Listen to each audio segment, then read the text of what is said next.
Well, sweet Stevie Aaron, along with the twisted genius himself, Dean Ayers, for what should be a spectacular show, as brought to you as always by 1PW. This is Fight Club 2, Dean, and it's great to be here once again. Oh yeah, Stevie, good to be here, albeit, well, I would say it's good to be here, but actually, come think fit, we're in Barnsley. But never mind. Oh, come on. You can't have it all your own way, but we should have one heck of an opening six-man contest. It's, well, I was going to say it's Britain v America, but 1PW represented by one man from Eternia, one man from Canada, and one man from Mexico. But I guess it just shows you the international flavour of 1PW. I guess it does. These three men representing the UK here, though, and we've got another member of Team PWG in the ring right now. What the hell? What the hell is going on? I don't know. I was told this was a straight 3-on-3. I didn't know this was an intergender match, is what I'm trying to say, team. What is this idiot doing in the ring with an inflatable doll? That's Top Gun Talwar. I'm not sure what the doll is, but what her name is. But what's the referee doing? Checking for foreign objects, I guess. But I'll tell you something, she's still probably the best looking woman in Barnsley tonight. Oh, come on. Cheap shots already from the Twisted Genius. And we're ready to kick things off right now with interpromotional six-man tag team action. And you see Dragon Aisu is the only guy on Team 1PW with a bad attitude, it seems. And a nice drop kick there from Top Gun. Oh, and he's just using that doll as a weapon, Dean. I think that's the first time I've ever heard that sentence used in a wrestling match, and I'm hoping it's the last. Well, there's an Irish whip, nice reversal from Dragon Aisu, but he's the one down on the mat right now. Top Gun Talwar is the much bigger man here. What is he wearing and what is he doing? I'm not sure. This is a very strange individual, and you see the trip from Dragon Aisu off the ropes. Seen this before. Oh, I thought he was going to go for a neck breaker. There it is. But he set him up first. Nothing pretty about the boot to the face, Dean Ayers. Not pretty, but very effective. But interesting point that you touched on earlier. How well are Team 1PW going to get along? Because, well, here we go. It's an early cover and just a 2 count there. How well are they going to get on? Because, as you said, they're not necessarily all on the same page. And, of course, cast your mind back to Know Your Enemy, and these three guys were involved in the six-way match, I should say, that opened up Know Your Enemy. That's so absolutely right, yes. They're used to being on opposite sides of the ring rather than on the same side. Well, now you see Darkside in the ring, and this young man, he's had great, what is going on? Scorpio Sky busting out the dance moves there. Darkside's had great success in tag team competition, in the Scottish wrestling scene, I understand. Yeah, I mean, he is more of a tag team specialist, but his usual partner in Team 2K, Wolfgang, not here tonight. He is taking part individually rather than as part of that team, and he hooks up with Scorpio Sky, who looks very impressive, great shape, and let's see what this guy can do in the ring. Well, at the moment, he's succumbed to a wrist lock from Darkside, but look at this beautiful reversal there. Nice shades of the old British wrestling. Johnny Saint move there, spinning out of the top wrist lock on the floor and reversing it into an armbar of his own. Nice move from Scorpio Sky. And didn't I see him in Desperate Housewives? I wouldn't know about that, Dean. I don't watch that show.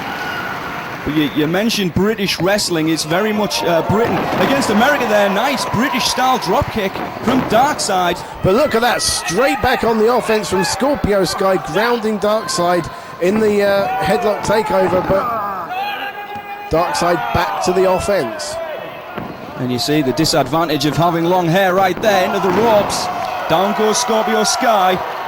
Darkside trying to get the fans behind him. We do have PWG fans here tonight. Misses the drop kick, but Scorpio misses the elbow drop, and now both men stalemate there. Goes from behind, perhaps looking for an early pin. Nice leapfrog from Scorpio Sky, and a beautiful drop kick. Got him right in the face there, I think, Dean. Beautiful elevation from Scorpio Sky. Did you see the way he got up there and stayed up in the air? and he's certainly not lacking in confidence, but that's really shaken up Darkside. We just got a brief shot on the outside of the pale rider, Gabriel Gray, who, well, he's not managing this team, but rather dragging Aisu, his personal advisor, and in comes the UK luchador, El Ligero, and it's masked man against masked man in the first contest here at Fight Club 2 off the ropes. Let's see who's the fastest in this one. I wish some of the members of this audience were wearing masks, I tell you that. Oh, Stevie. come on, nice leapfrog there from El Ligero. Over the top goes Phoenix Star. Beautiful clothesline, but he landed on his feet, and now both men with the reverse knife edges from El Ligero. It's fast and furious in the early goings. Nice hurricanrana, and now trying to get his bearing. Where's he going? Ducks the clothesline off the ropes. And it looks like we're going to see a flying head scissors. Satellite head scissors, and I tell you something, that clothesline that actually landed Phoenix Star on his feet, I think we had a bit of a delayed reaction because that allowed El Ligero to get in a flurry of offense against Phoenix Star, who's still recovering from that shot to the face and the neck. But you're seeing it from behind there on the apron. You've seen a bit of offense from Scorpio Sky, and now nice spine buster there from Phoenix Star, makes the tag to the much bigger Top Gun Talwar. And in comes the nutter. And look at this, double teaming from Team PWG. They are the more established promotion to a lot of fans watching, no doubt. A lot of fans are perhaps more familiar with the wrestlers from PWG here. And a big clothesline in the corner that time. A very vocal individual, Top Gun Talwar, shouting his head off, but a great move there. Well, he got him right in the shoulder. And look at this corky cover from Top Gun Talwar. Well, that's not going to win you any matches, Stevie, let's face it. But a kind of a spear whilst Ligero was on his knees. I've not seen a move like that before. Top Gun Talwar may require assistance from somebody like yourself, Dean Ayers, the Twisted Genius. Obviously, with your managerial experience. I tell you something, I wouldn't go near him with a 10-foot pole. He looks a bit of an odd one to me. Well, right now, Team PWG, like I said, PWG has obviously been around slightly longer than 1PW. PWG making their debut in July of 2003. 1PW, of course, their debut show was October 1st last year. And like I said, we've got a lot of PWG fans in the crowd this evening. Well, you've got one of the fastest growing promotions in the United States taking on what is without a doubt the fastest growing promotion in the UK. He's a cover, Dean. Sorry to cut you off, just a 2 count there. And El Ligero has had success all over Europe, let's not forget, and trying to make his name here in 1PW. And look at this again, cocky tactics from the members of Team PWG.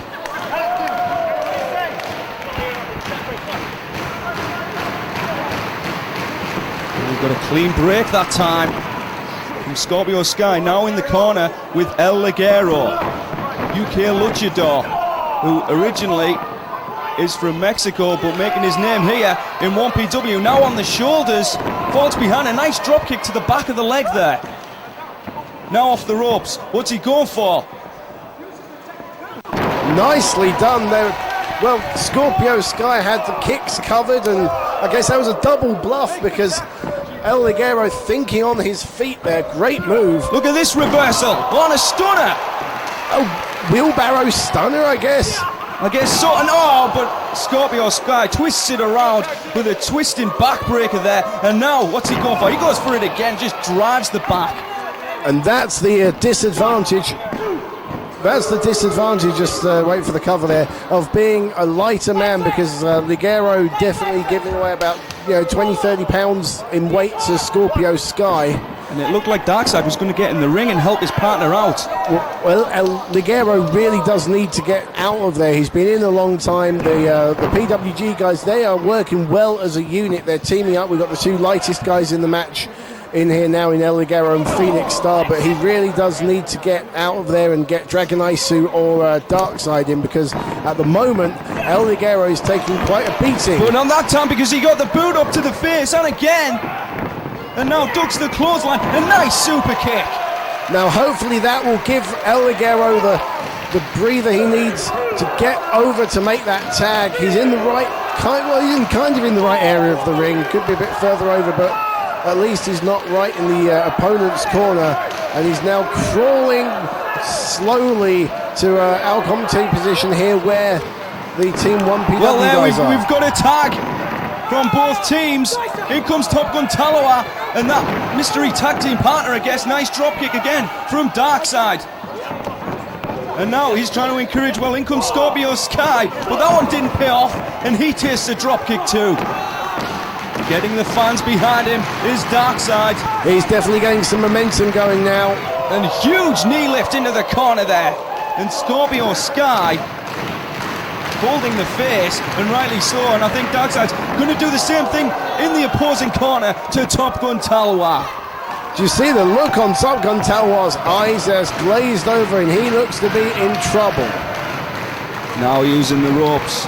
I've seen this before. Yes. Oh, that's horrible. I believe he calls that the darkest stomp. Very dark. I wouldn't like to be on the receiving end of that. Well, now Darkside again getting the fans behind him. And now there's another one to Top Gun Talwar. And look at that, he just jumps over the guardrail into the crowd. The momentum took him straight over into the guardrail, Stevie. And that just shows you the velocity that this guy's travelling at when he hits you in the face. How painful must that be? Dragging Aisu, getting back on the apron. I don't know how much he cares about this match. Oh, come on.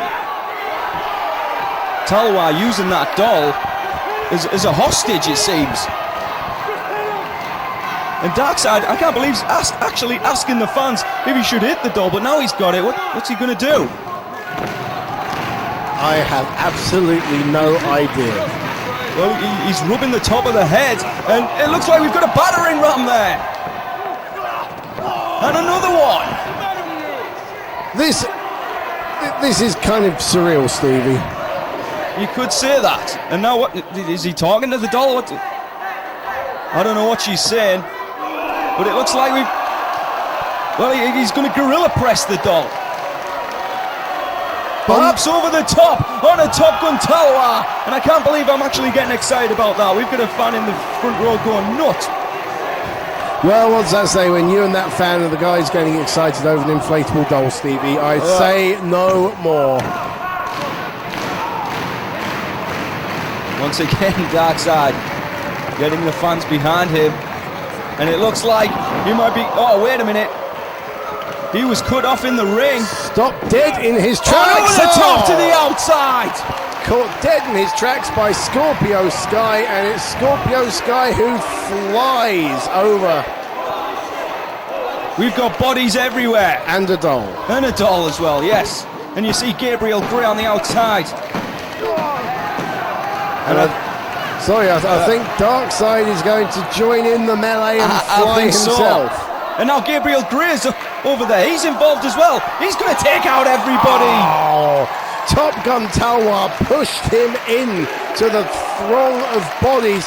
You don't do that. He hasn't interfered in this match once. Well, I'll tell you something now. If Gabriel Gray nails Top Gun Talwar with that cane, Top Gun Talwar has deserved it. Keep your eyes on Phoenix Star. He's going to fly as well over the top. Using the top rope, actually, for the plancha dive. And now we've got El Ligero, and does he even know where he is? Oh, and then there was one. And yet he does know where he is, because he's just spotted a sea of bodies for him to dive onto. And it's Christmas Day, even though it's red hot in July here in 1PW, and it looks like El Ligero is going to fly. He's on the top. Somersault plancha, Stevie Aaron. Wow. There was some impact. There was some impact. Just look at this. Look, we've got 6 bodies. 7 if you count Gabriel Gray. 7 and bodies. 8 if you count the doll. Yeah. I mean, And this is the first match of the night. What's the rest of tonight going to be like? I mean, I have no idea. you look down the card tonight, we've got Iceman and Martin Stone, we've got Park and Teddy Hart, we've got Steve Corino and Doug Williams. We've got so much going on. This is just the beginning of what's going to be a tremendous night here at the Barnsley MetroDome. And both men in the ring right now, Dragon Aisu and Scorpio Sky, just backed into each other. And I'm not sure what Aizu's saying, I can't quite hear him, but reverse knife edge chop.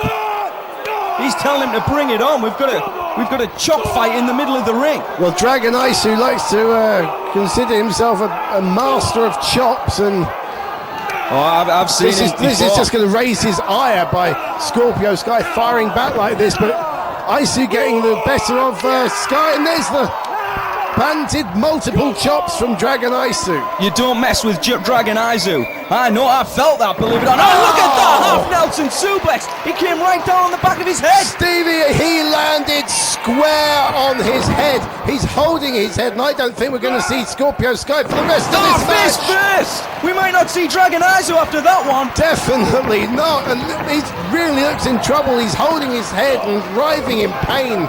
And now we've got Darkside cutting off Phoenix Star. He's going to go up top again. Incredible action in the early goes DDT. Beautiful swinging DDT off the top. Lands Phoenix Star square on his head, and I think Darkside is going to try and end this with a vertebreaker. No. The vertebreaker, the darkest driver, but it didn't pay off that time. You see Phoenix Star with a go behind. Nice reversal from Darkside though. And he's trying to hit a suplex, it seems. Oh, he's got him locked. Dragon suplex. Great bridge, great elevation. He held Phoenix Star in the air for ages there and trying to take out Top Gun Talwar, but too late for Darkside to make the cover there. But good vision. He saw that he wasn't going to be able to make the pin. He might make the pin right now on Phoenix Star. He's got him up. He's going to hit this, what he calls a darkest driver.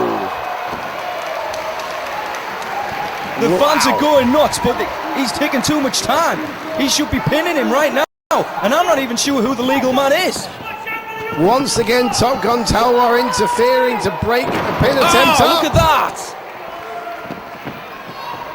What a great reversal from Top Gun Talwar, and now Ligero's back in the ring, and it looked like he went for a DDT that time, using the ropes as leverage, and now over the top, he lands on his feet, off the ropes, he goes for it a second time, and he hits it, that's going to end it, that's going to be the finish, 2, 3, he wins the match! That's it, it's all over, and Team 1PW claim the victory, and they are the victors of the first match. And that's got to be a good boost for this company, because let's face it, losing the opener to PWG, what kind of a mood would that put the rest of this crowd in? I mean, we've seen enough defeats for one day today, Stevie. England out of the World Cup, but at least 1PW puts a bit of pride back into the English fans here with the victory.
Takao Omori taking on Andy Boy Simmonz.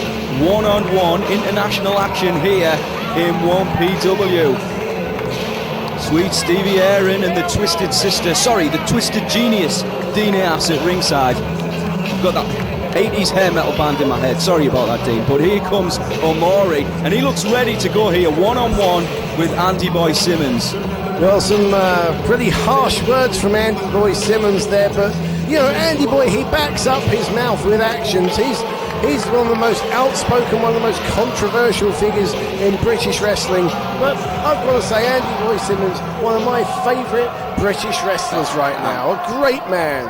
Stands by his principles. You know, I've only got one problem with Andy Boy Simmonz, and that's his attitude. Unfortunately, that Andy Boy Simmonz, he's all about attitude. Look at this in the front row, arguing with a fan. Oh, they deserve it. You know, if you're going to come to a wrestling show and hurl the kind of abuse that I hear being hurled at Andy Boy Simmonz, then you've got to expect some retaliation. They show him no respect whatsoever. No respect whatsoever towards Andy Boy Simmonz, right. And Omori looks ready to go here. He wants a clean wrestling match. And yes, Andy Boy Simmonz can give him it. But is that going to happen? Nice reversal from Omori, and you see Andy Boy showing the signs of a veteran there, going straight to the ropes for the break.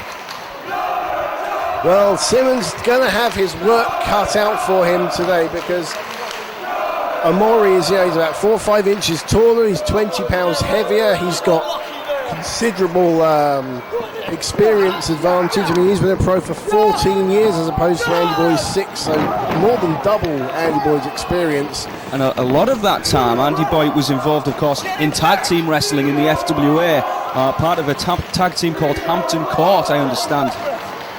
Indeed, and they lost the belts to my team. I thought you'd mentioned that. Yeah, I remember that one. That's water under the bridge, Stevie. You know, Andy Boy Simmonz has had a change of heart since there. He saw the error of his ways, pandering to the fans, and now he cuts his own path. And look at the success he's had. You know, he's busier than he's ever been. He's wrestling international stars. He, was in the same ring as Lance Storm and AJ Styles and Christopher Daniels. That's true. Know Your Enemy. He's wrestled Matt Hardy recently, and now he's in the ring with a great Japanese wrestler and a former AWA World Champion in Takao Omori. And you mentioned that 1PW tag title tournament match. I don't think Andy Boy Simmonz looked out of place in that match with those superstars. No, not at all. He really did. He fitted right in. You thought that Andy would be a weak link in there, but that experience, I think, is really going to hold Andy Boy in good stead for future endeavours in 1PW. Here we go again. Nice reversal by Andy Boy Simmonz, but the referee, well, it doesn't matter now. They're out of the ropes and now using the elbow, working on the left arm. Great move here by Andy Boy Simmonz. And into the side headlock. Both men on to a vertical base, but Omori shoves him off into the ropes. And it's Simmonz who has the advantage on the body check there, which surprises me. Off the ropes again. Nice hip toss from Omori. And back to his feet. Following up the move. There you go. Irish whip into the corner. And a big back body drop. I don't think he got all of that though, Dean. I think Andy Boy Simmonz, though, got a pretty bad landing on one of his legs there, and he does look to be in trouble. And using the rope as a weapon. How about that for a bit of brains? I thought Andy Boy was in trouble, but he was playing possum, and Omori walked straight into his trap, and now Simmonz is the one in control. Beautiful move. You wouldn't have seen Andy Simmonz do that 2 or 3 years ago. No, you wouldn't have. And look at this neck breaker. Beautiful neck breaker from Andy Boy Simmonz into the cover, but he doesn't hook the leg, Dean. He never hooked the leg. And I think it's too early to put away somebody the caliber of Omori, but nevertheless, nice leg drop there. I would have to agree with you, but in making these covers, of course, what he is saying is, I am trying to beat you, and I will try and pin you at every given opportunity. It's just cementing in Omori's mind that he has got a challenger, a proper opponent on his hands. This isn't going to be a walkover, as Simmonz now leans all of his body weight onto Omori whilst getting a breathe for himself.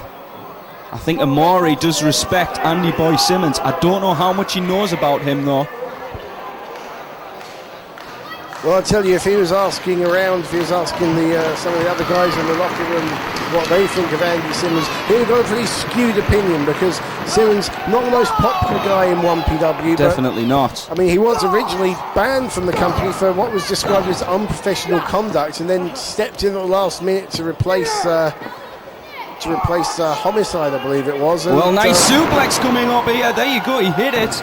And I believe he hit a bit of a low blow earlier before that suplex. I didn't see that. I'm sure, well, you were talking, I'll let you off that time, Dinas, but... Referee Andy Corden didn't see it either, and that's what counts. Well, you were educating the fans, so, you know. I'll tell you something, I've had plenty of dealings with Andy Corden, and I must say, he is half blind half the time. Fully blind the other half of the time. He's a great referee, in my opinion. Look at this, big boot to the face by Omori. And a beautiful leg lariat there, sends down Andy Boy Simmonz right in the centre of the ring, but he seems too tight to follow it up, Dinas. You probably think the referee that sent Wayne Rooney off today is a great referee as well. I don't think he's a good one. But Omori trying to get these fans behind him, and look at his face. Takao Omori has been in a match already. He knows it. He's going to feel this in the morning. And look at this with the waist lock. But Andy Boy Simmonz, he escapes, but he didn't escape that one. Now off the ropes. And a beautiful neck breaker from Omori. He's a cover. He's going to finish this match. Big win for Omori. Not quite. Very close, though. Very close indeed. Omori back on his feet. Shoves Andy Boy Simmonz into the corner. And a big chop from a big star from Japan, and there you go. Andy Boy Simmonz, he hit that elbow, and like I said, showing a lot of signs of a veteran. Beautiful drop kick off the top there, and this might end it. It might be lights out. No, just a 2 count. But you know, a very even contest here. Oh, and look at this. This is just waking Omori up. Big European uppercut there. Now off the ropes. But Andy Boy fights back. I think he's big DDT. Beautiful move by Simmonz. And that was a reversal. He wasn't on the offense when he hit that DDT, Dinas. I don't know if he had it in mind, but nevertheless, he did hit the move. And now on the second turnbuckle, on the inside, he's just channeling Omori. And look at that, beautiful! Blockbuster from Simmonz. And he says that's the end, it might well be. Andy Boy Simmonz with a cover. Again, does not hook the leg. Definitely needs to hook that leg if he wants the victory, I would say. Here we go, there's the Irish whip. Into the turnbuckle, Omori comes out, kick to the chest. He's trying to get him up. But Omori turns it. Oh, look at his head. Look at Andy Boy Simmonz' head. It hit the canvas. Oh, you're not getting up from that. Nobody gets up from a move like that. Pretty much like an MK Ultra just drove Simmonz' head into the canvas. Andy Boy Simmonz trying to go for the pile driver, but Omori's weight advantage there proving too much for Simmonz.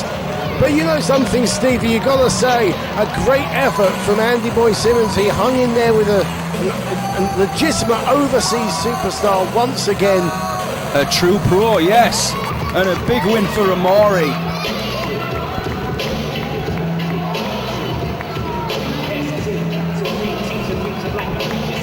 Very popular with the fans. They hope to see Omori back in 1PW. And so do I. But I don't think Andy Boy does.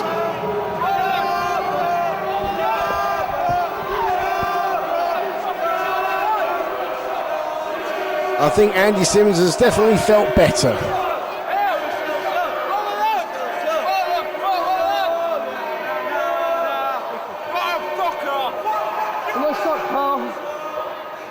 But at least I'm not fat. Yeah, but you suck hard. Yeah, but I can lose weight. You still suck.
And here we go, we've got a fight right now at Fight Club 2.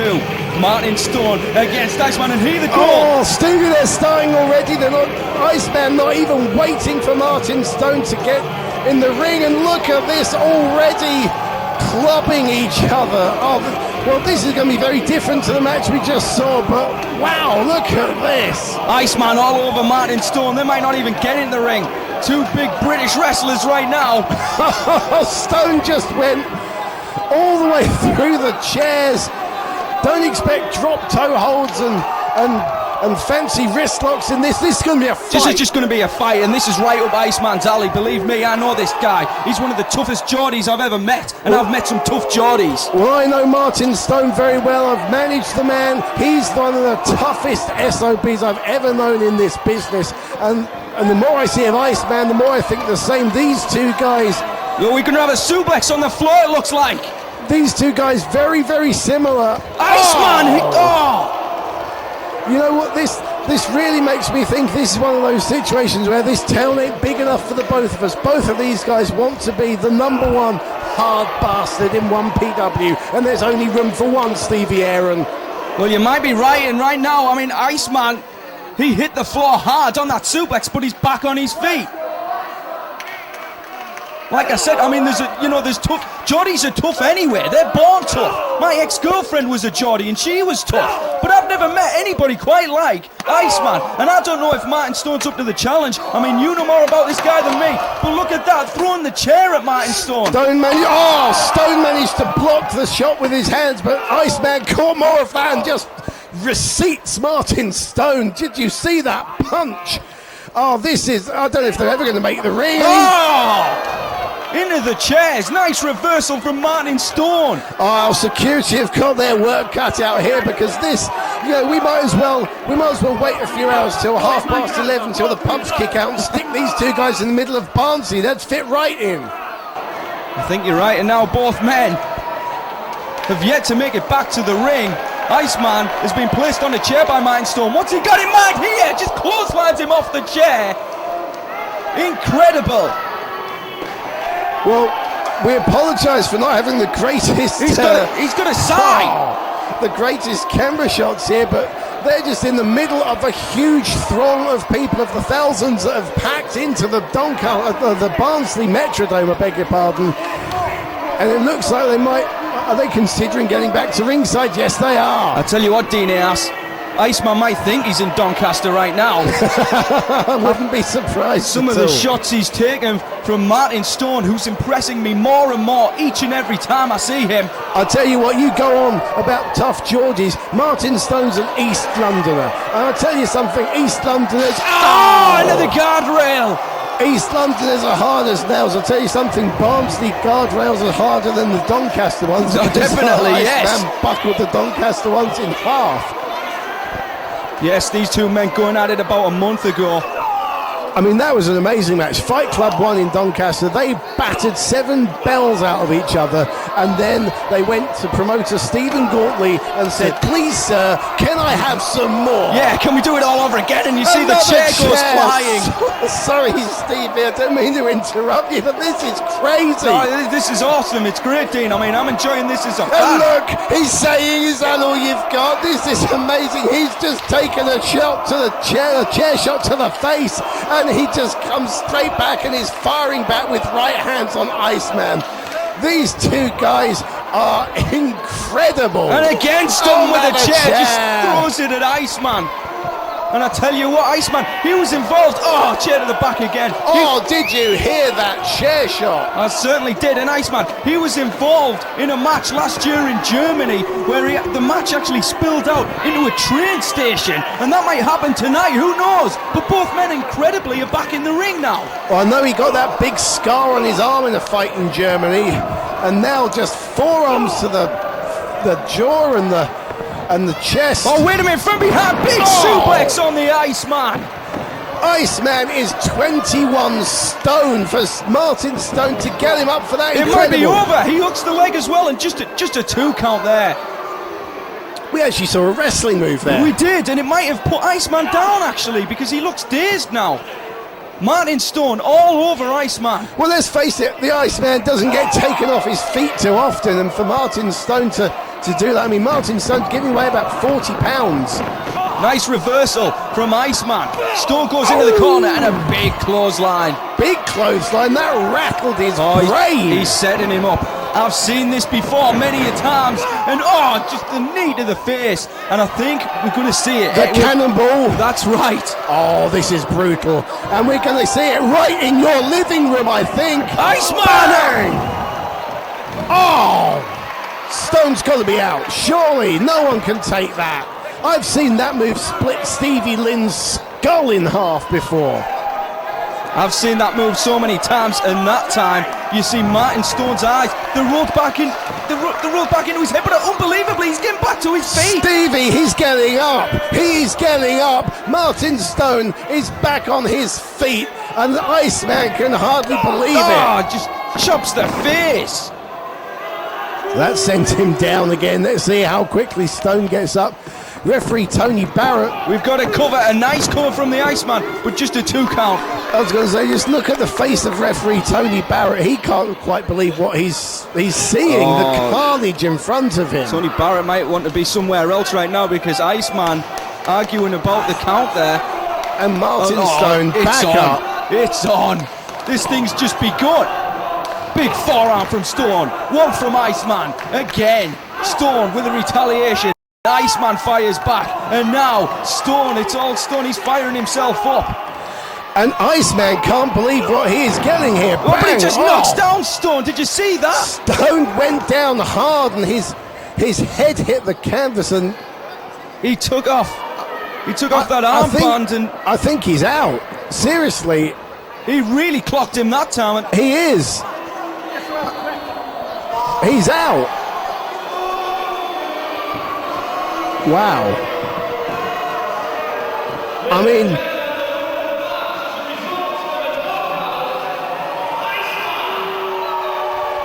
mean, how ironic. Well, I guess I've never seen something like that. I guess the match is over, but we are stunned. I mean, so is Iceman. You see, they've thrown chairs at each other, they've thrown elbows and forearms, but The thing is, Stevie, if you hit someone with the peach of a punch, if you hit them to the jaw just Definitely. right, it doesn't matter what size you are, you're going down. I don't know if it was the punch to the jaw or Stone's head hitting the canvas, because he bounced off, his head bounced back off the canvas. I mean, it was right in front of us, really hard. But it might be the result of all those things you mentioned. It might have been, the sign. It might have been, taking the chairs to the head. But he's still out. Look at this. As we look here, Martin Stone isn't moving. He's absolutely dead weight. He's not with us.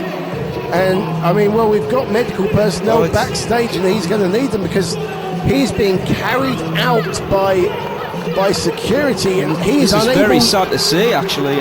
He's unable to make it under his own steam. That is incredible, because Martin Stone, I've never, ever, ever seen Martin Stone handled like that or knocked out like that. And it's not the win Iceman wanted, at least it doesn't seem to be. I mean, look at the face. But what does that tell you about Iceman?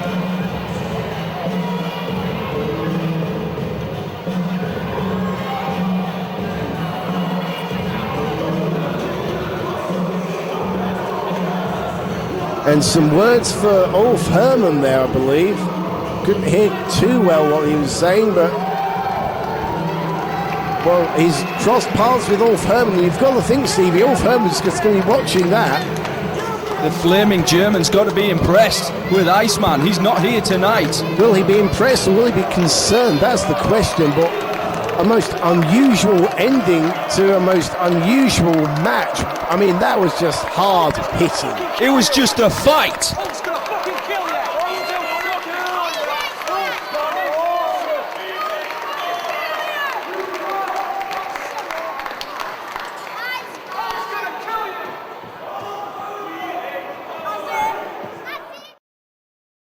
Ladies and gentlemen, the following contest is set for one fall and is the special international light heavyweight match.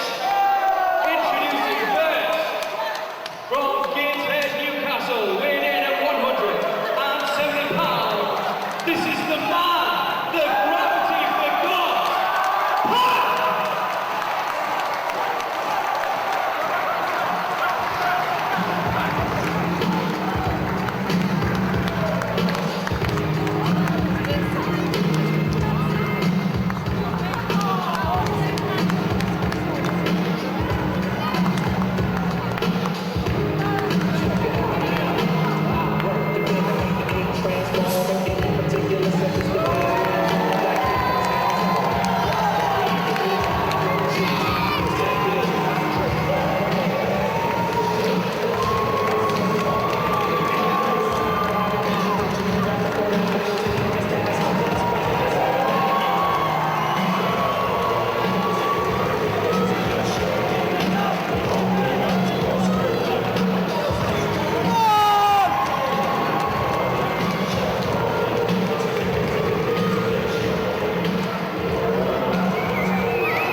Sweet Stevie Aaron and Dean Ask calling the action here at 1PW Fight Club 2.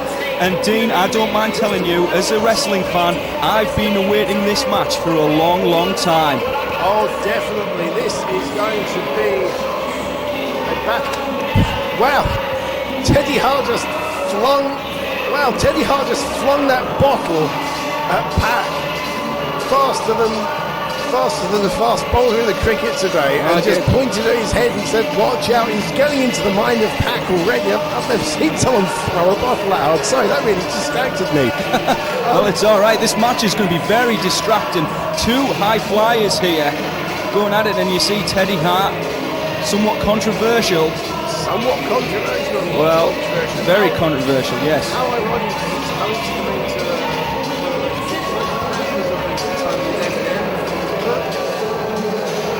regardless of what you think of Teddy Hart outside the ring, he is one of the great high flyers of recent years. As he does the match, And you'll see him. to the late Owen Hart, his uncle, of course. And there you see it. You've seen the look on his face that time. No doubt he's thinking of Owen right there. You see him pointing to the ceiling, pointing to the heavens. And I mean, the Hart family have always enjoyed tremendous popularity and tremendous success in the UK, going back to the 70s and the 80s when guys like Brett and Owen and Ross and Smith, they all came over here. They were all on the old British. They were on World of Sport. They were on World of Sport. That's right. You said it. You know, I remember seeing Bret Hart taking on Gil Singh. I remember seeing Owen Hart in one of the best British matches I've ever seen against Marty Jones. Wow, and of yeah. course, Wembley Stadium, the match there. Who can ever forget that? So there's a great connection between the Hart family and the United Kingdom, and I know Teddy Hart is tremendously excited to be over here in the UK, and he wants to see what this guy Pac's all about. He's seen the tapes, but he's never seen the guy live in action before, and the first time he gets to see it, he's facing across the ring from him. Well, this is the first time, at least, in one-on-one action. And look at the wrestling, almost straight off the back from Teddy Hart. He knows what to expect from Pac in their first ever singles match. And Pac is the man that gravity forgot. This man has made such an impact in 2006 already. It is turning into the year that gravity forgot. Oh, definitely 2006, his breakout year. I mean, this man has really risen up the ranks of British wrestling. He's gained the FWA British Flyweight Championship. He's the 3CW Young Lions champion. He's the 3CW champion right now. He was the Young Lions champion. He actually vacated that title when he became 3CW champion, but also a former WCW Cruiserweight champion as well. And this man, it's great to see Pac in the ring. I've known this guy for such a long time before he even got in the business, and to see him on this stage, and look at that beautiful nip up from Pac.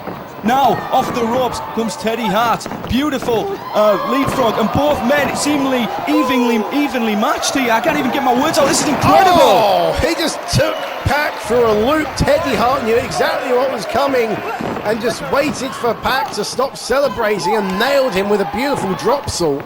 And over the top right now goes Teddy Hart. He's going to go for a suplex, but Pac lands on his feet. It's incredible. Just the athleticism of Pac, and using the ropes, goes over the top. So does Teddy Hart, and he lands on his feet. A beautiful kick there. Oh, Pac was waiting for him. Pac definitely waiting for him. You can see already these two guys know what to expect from their opponent.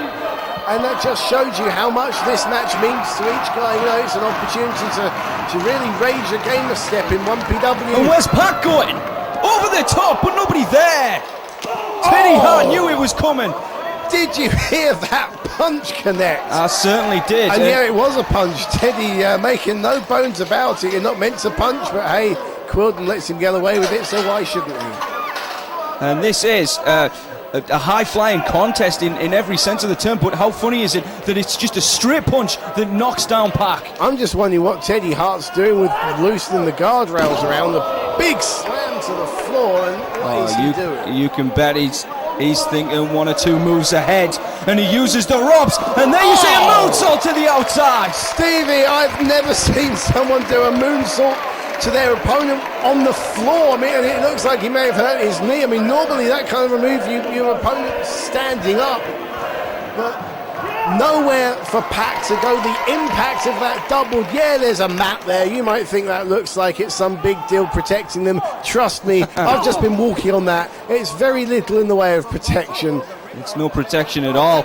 And right now, Teddy Hart, where's he going to the top? No! Unbelievable! Did you see the elevation that Teddy Hart got? He must have been 10, 15 feet in the air. landed straight on Pac, but it looks like it's taking its toll on Teddy as well, and that, let's face it, is why it's known as a high-risk maneuver. Did you see the hang time on that picture-perfect moonsault delivered by Teddy Hart to perfection? But how much is it taken out of Teddy Hart? As he grabs a sip of water and he looks to be in a lot of pain with his ribs, and he's hurt his knee as well. And I was going to say, is that his ribs that are bothering him? Perhaps when he came down on the moonsault, the knees may have went. I'm not sure, but here we go, back in the ring. And now, let's see what Teddy Hart's got in mind. He has Pac up, perhaps, for a powerbomb rather. But over the top goes Pac. We've got a pinning combination and almost a 3 count. Nice reversal from Pac there. I think the man that gravity forgot has proved himself in the UK, but he wants to prove himself on an international level with fans watching all over the world, watching tonight on 1PW. And you know, that reversal really seems to have got under the skin of Teddy Hart. Oh, nice. Oh!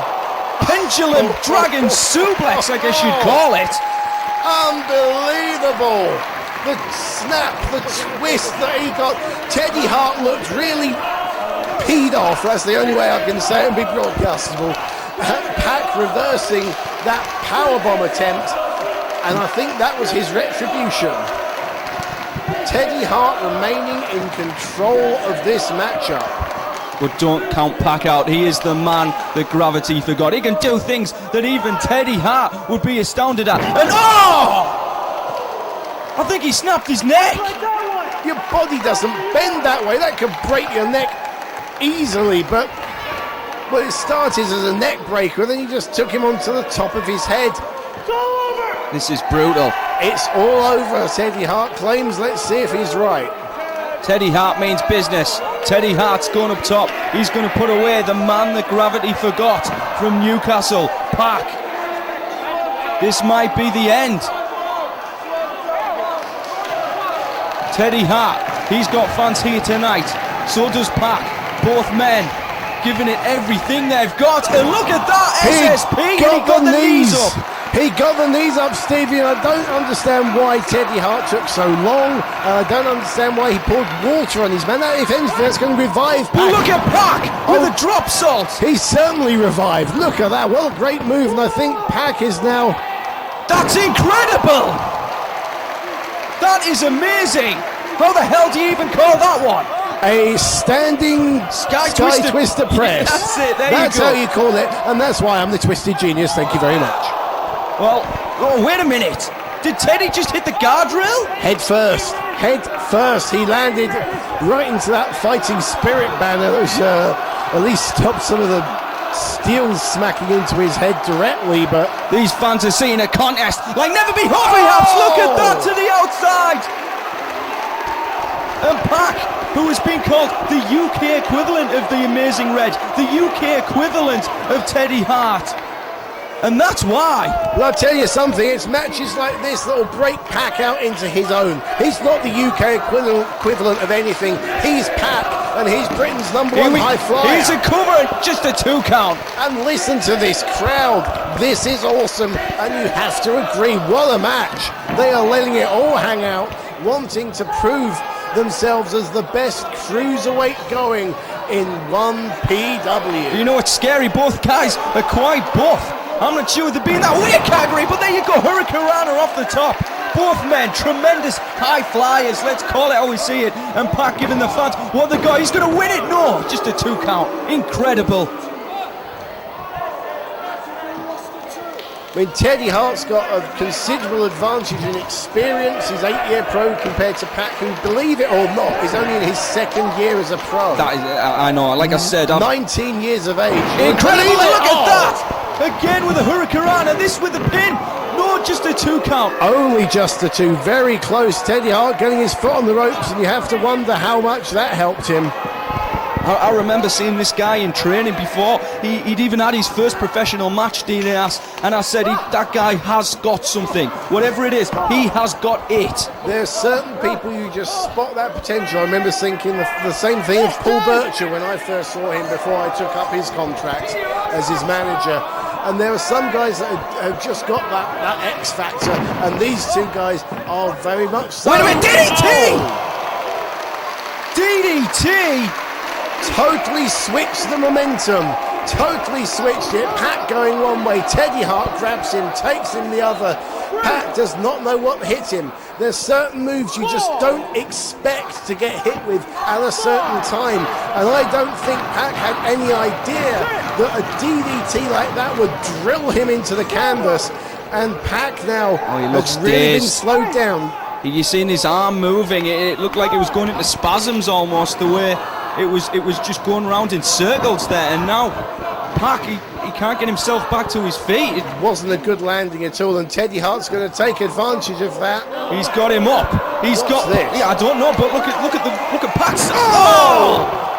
Did you see the legs? Did you see the positioning? He just had his. Let's see this. This is going to be it. It's over. Oh! How did he kick out? I have no idea. Teddy Hart had Pac's body just locked. He had it intertwined with his own body. He had the legs wrapped round, and he just drove him face first into the canvas, and Pac is out cold. Pac is down. Teddy Hart's picking him back up, grabs the hair, that mane of Pac, and now into the corner. I don't know what else Teddy Hart could do to finish Pac off, but he hits a scoop slam. He's looking at that top turnbuckle. He's going to go up. He's going to fly. I mean, that move, it was started off like a gory special and ends up with an implant DDT. That was I'm sure there's a name for that, but I don't know what it is. And he's on the top now. Another moonsault, but this time Pac had him scouted. He got the legs up, and now he's going to go for a pinfall. No, Pac's going up, and he might be going for it. I've seen this before. That 450 splash perhaps, or maybe the leg drop. Who knows? Here we go. That's incredible, but he missed it. He went for the 630, but Teddy Hart had it scouted. Teddy Hart knew what was coming and rolled out of the way, and that just says to me how much this match means to both of these guys. Teddy Hart coughing and in a lot of trouble, but you know, these two guys have taken the time out of their schedule to study the opponent's matches. Definitely. On tape, know what to expect, and Teddy Hart had that move scouted. Kudos to the guy. And you see Teddy Hart locking the hands there. It's not about championships. It's about proving yourself as the most innovative wrestler perhaps in the entire world right now. And how about that? We go from high flying moves to a bear hug, but No, it's going to be more than a bear hug. And Pac's head. I can't believe he kicked out of it. How do you kick out of a move like that? I have no idea. But you see Teddy Hart, he's quick, he's resilient. He's gone for it a second time, and that time Pac's whole body came crashing down, and it's over. My God, you know, Pac started this match 5'8". I think he's ended it 5'3". He got drilled on the top of his head 3 times by Teddy Hart, but he kicked out twice. Most normal men would kick out on the first one. They would not have got up. I mean, what a match. We have just seen a fantastic showing of cruiserweight action from these two men, and it just goes to show the great caliber of wrestlers around the world here in 1PW. What a matchup, Stevie Aaron. What a match. That was amazing, and it could have went either way. You better believe it. Yes, Pac's down, but you know, Teddy Hart, he had to hit that DDT variation twice just to finish off Pac. A normal human being would have been out long before then. And these fans love Pac, and they love Teddy Hart. And that's what's scary. He's only 19 years old, and look what he's accomplished in 2006 alone. But a great win for Teddy Hart. He can go back to the States. He's got bragging rights. He can say he beat the top high flyer in the UK. He can go back to Canada, you mean, Stevie Aaron? Come on, North America. Come on, give me a break here. Come on now, there's enough Americans around without causing. Canadians are a very proud nation. Oh, look, this is respect. It's like America without the attitude. It's a beautiful place. All right, look at Teddy Hart holding the arm up, and then great respect. Well, you know, I think Teddy Hart has been pushed to the limit by Pac, and great mutual respect. Great mutual respect from those two. Can you imagine them as a tag team or something? That would be amazing, and it seems. Well, Teddy Hart's asking for our mic. You give him it, Dean, and let's see what he's going to say.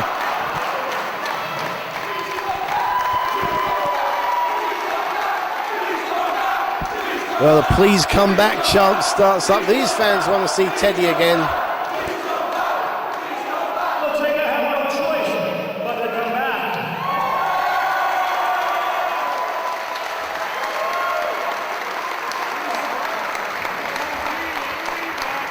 Speaking of a back, this guy's got the biggest backbone in professional wrestling I've ever seen, guys. Well, I told you he was impressed. Pac's got the biggest backbone in professional wrestling. I mean, what does that say? You think of the guys that Teddy Hart's faced in his career. To see fans who understand what this business is all about.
And here we have an emotional moment.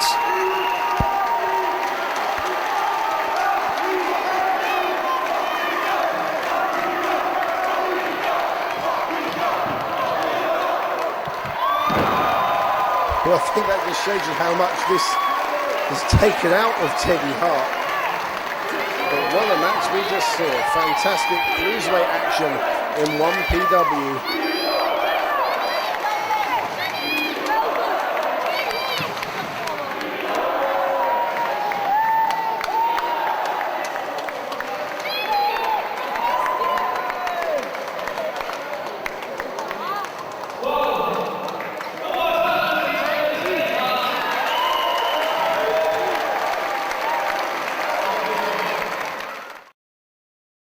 Ladies and gentlemen, it is now time for the Iron City Street Fight. The rules of the Iron City are, there are no rules. There are no countouts. There are no disqualifications. All weapons are legal and anything goes. This match can only be won by pinfall or submission. Introducing first.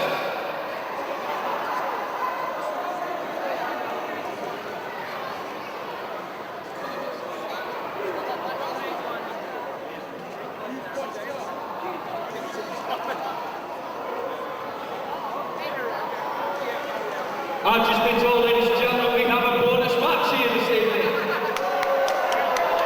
And it is a special tag team attraction.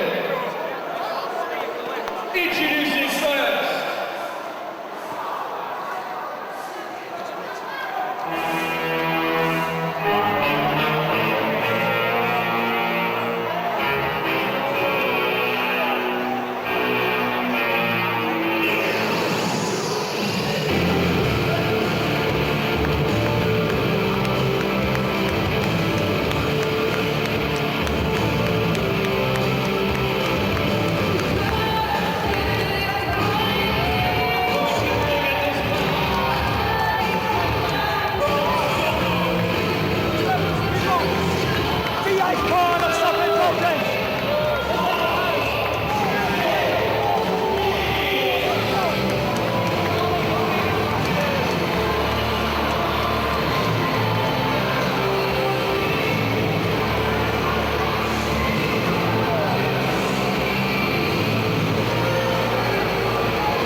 Well, the ever controversial Jay Phoenix in the ring.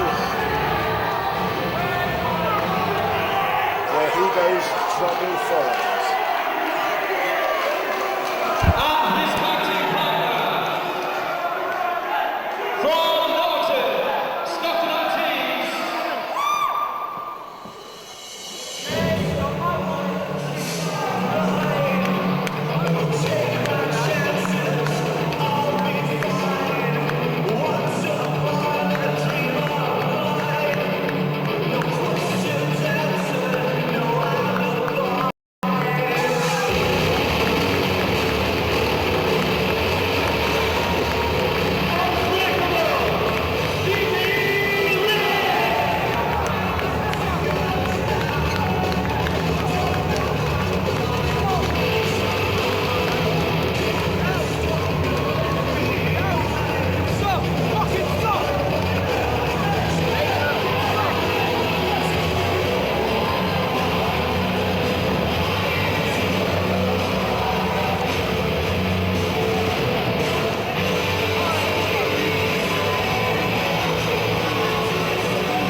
that's just not the wisest thing to say on a day like this when English pride has been somewhat hurt. But hey, at least we qualified. At least we qualified for the bloody World Cup. We're in Scotland. You people must be accustomed to disappointment. I mean, England lost in the World Cup.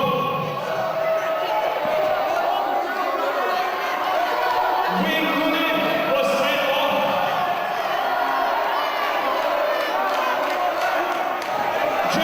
Snuka pulled out as a red.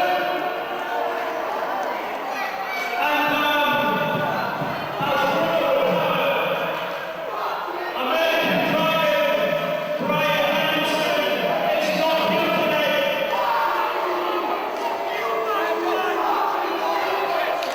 It's not a rumor, it's a fact. American Dragon is not here.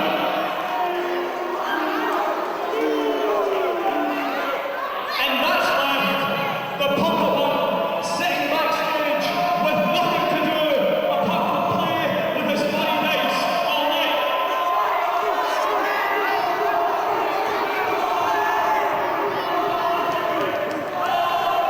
You can try voting all you want and not vote it.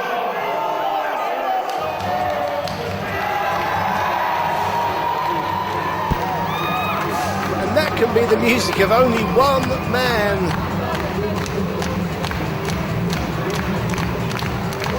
Well, Burridge. Introducing Red, the football, Darren, Burridge. Well, Burridge was meant to be facing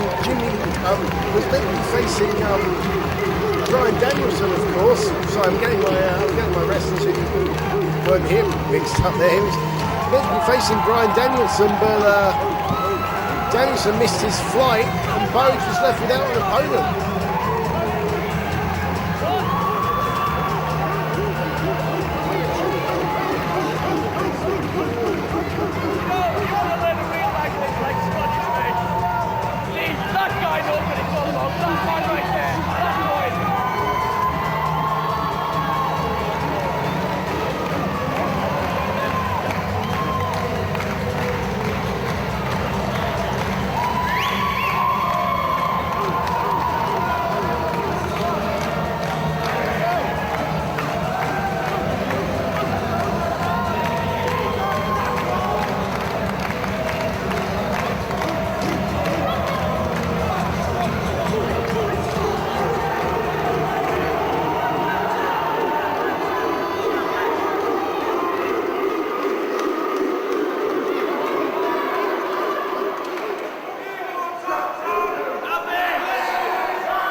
dropped.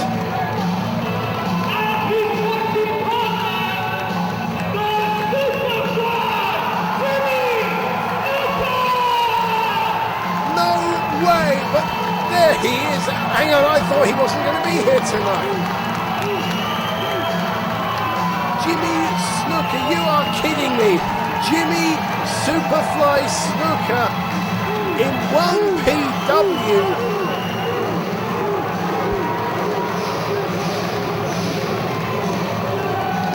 Stevie, Aaron, get your ass down the ringside here. What the hell's the Superfly doing? I have no idea he was here. What a moment. And look at these fans. They can't believe it. We can't believe it. Fantastic. We have got a bona fide legend, a Hall of Famer, a man who headlined WrestleMania in the very first one. Jimmy Snuka is here in the Barnsley MetroDome. This is an incredible moment right now. I can't believe what we're seeing. I had no idea that Stevie Lynn was set to go up against Jay Phoenix. I was getting ready for a street fight, but instead we've got a bonus match. We've got a tag team match, and Jimmy Snuka's in the ring. And listen to this crowd. Listen to the crowd. Jimmy Superfly Snuka. Who knew? Did you know, Dean? Because to be here, and it's lovely to be seen by these beautiful people here tonight. Love you. I sure as hell didn't know. You talk about surprises in wrestling, and fans usually come away disappointed, but I don't think anybody here tonight in Barnsley is disappointed. That's Jimmy Snuka. Well, you can just see on everyone's faces. And once again, Jay Phoenix's mouth has got him into trouble. Oh, definitely. And don't forget, one day, I'm sure, maybe not today, maybe not tomorrow, but one day he's going to be opposite Samoa Joe. That's absolutely right. It's got to happen sooner or later. But never mind that, right now he's got to go up against Jimmy Superfly Snuka, a guy I grew up watching on a Saturday morning on Sky TV. I'm sure you're the same, Dean. This is a guy, I greatly respect. A guy I idolised for such a long time, and I mean, that's unbelievable, Stevie. I can't get over it. That really is unbelievable. Oh, what's unbelievable? Jimmy Snuka? No, you can afford Sky TV as a child. I mean, in the northern slums that you inhabit, I'm surprised you had electricity. I thought you had to pedal every morning. But anyway, let's get back to the match. Well, there isn't a match, but you know what I'm talking about. Because Jay Phoenix and Stevie Lynn, they don't want any part of the Superfly. No, they don't, and it might not be a bad idea to leave right now. I mean, Darren Burridge said he had a tag team partner. He had a surprise for these two. I was thinking, maybe it was Colt Cabana. Well, that would be the logical thinking, definitely, but... I don't know who else it could have been, but... I mean, let's face it, Stevie, you and I, we could have been here for hours drawing up a list of potential tag team partners for Darren Burridge, and I think it's pretty safe to say that we could have been here all day and we would never have picked the name of Jimmy Superfly. Definitely not. No, but somebody the calibre of what he's done in the business, it's just incredible. Jimmy Superfly Snuka, who sold out arenas all over the world, including the most famous arena in the world, Madison Square Gardens. And of course inspired so many wrestlers, including Mick Foley, that's right, to take up the profession. Wow. Well, anyway, it's Burridge starting things off with Stevie Lynn. And Stevie Lynn, I can't believe Stevie Lynn would want to associate himself with somebody like Jay Phoenix. It is a rather strange partnership, but let's see how successful it is before we start knocking on it. This might be the start of a beautiful friendship. Well, it might be, and right now you've got Darren Burridge on the upper hands in the early guns. I just can't believe it. That's Jimmy Superfly Snuka stood on the ring apron there. And right now, nice reversal from Stevie Lynn. This is a great wrestler. Stevie Lynn, who doesn't live too far away from me, in Stockton-on-Tees. It's all up north, something like that. I'm sure it is. It all blurs into one tangle of strange accents and chip butters. We're up north right now for you, Dean Ayas. This is a different town for you. And here we go, nice reversal again by Darren Burridge. Don't be fooled by the pucker one. He can wrestle.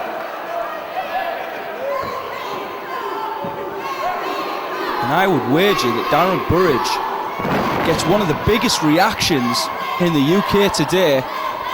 Oh, definitely one of the most popular and one of the most charismatic guys, which only goes to show how stupid these people are, because, you know, we've got all the stupid music and the stupid dancing and the clothes and the fairy dice. If this guy just wrestled and got on with it, he'd be at the top of the tree by now. I like the fairy dice, and a great move right there from Darren Burridge. He has to show off to these fans all the time.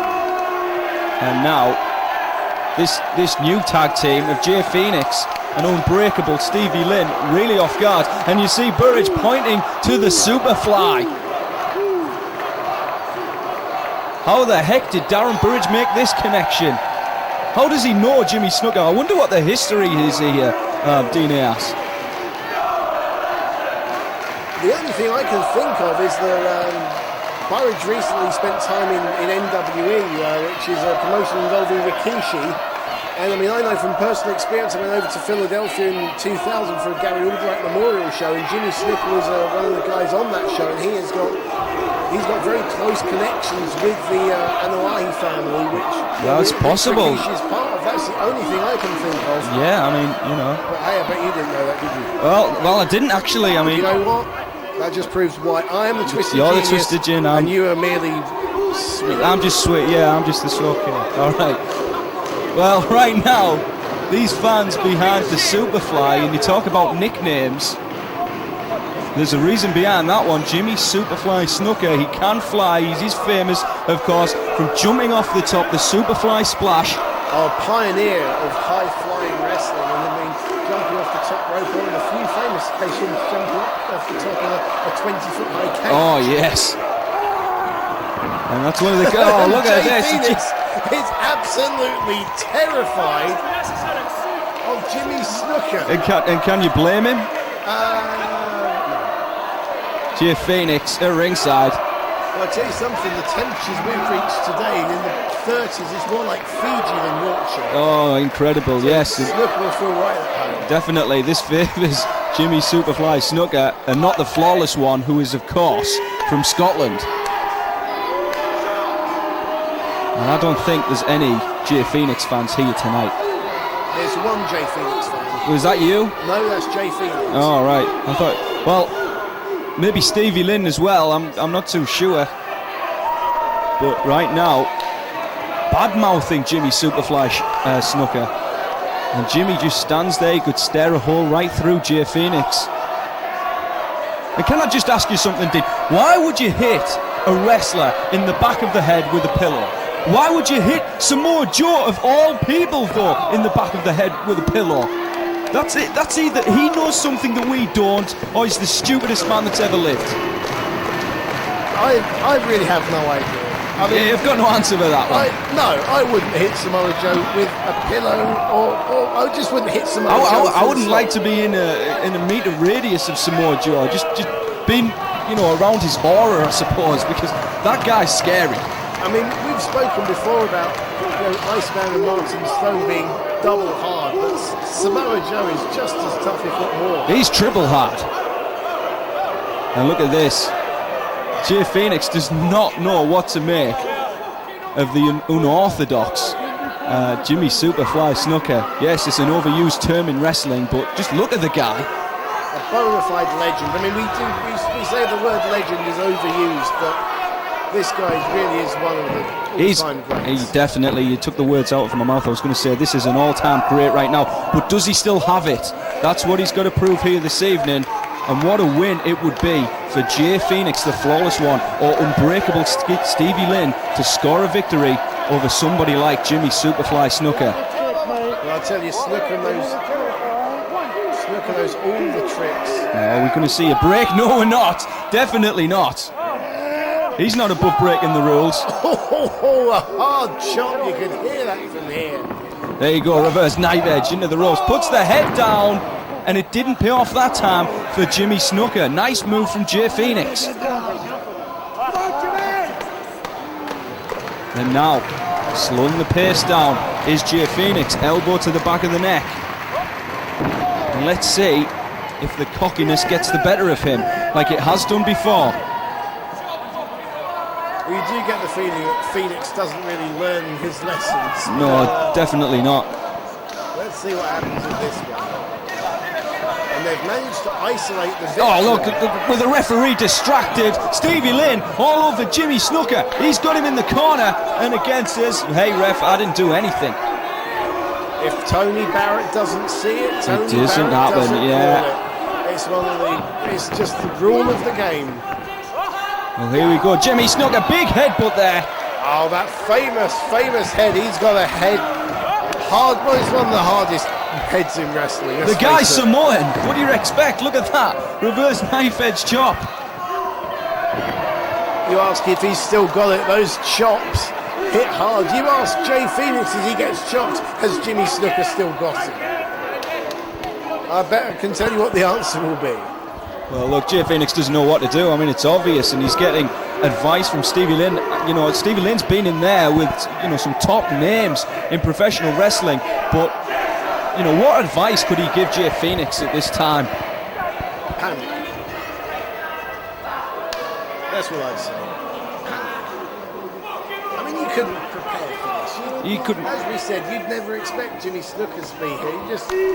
Well, they weren't really prepared for Darren Burridge, to be honest, and Darren Burridge, you know, like, he was prepared to face off against the American Dragon. And I mean, he must be bitterly disappointed at not having that match, because I mean, we saw on 1PWTV earlier on, you know, how much this match meant to Burridge. So I mean, hopefully we'll get that another day in this promotion, but he's not letting it show, and he's getting on with the job in hand, which is the mark of a true professional to me. Oh, definitely. He may have been disappointed, but how can you be disappointed when your tag team partner is Jimmy Snuka? And here we might see a test of strength. Well, it's obvious that Darren Burridge is the bigger of the two. And the lock up there. And let's see what Jay Phoenix can do. And he goes to one knee. Like I said, the stronger of the two is easily the pucker one. But right now, flawless, Jay Phoenix reverses it. And who's going to win this exchange as he's trying to get those hands perhaps down to the canvas? The pucker one's fighting it. Oh, nice move there. Beautiful reversal. By Darren Burridge, but you see Jay Phoenix, he's also back on his feet. Now that is impressive. That was flawless, Dean. Some good old-fashioned British chain wrestling there from Phoenix and from Burridge. What does he want? You know what, Burridge?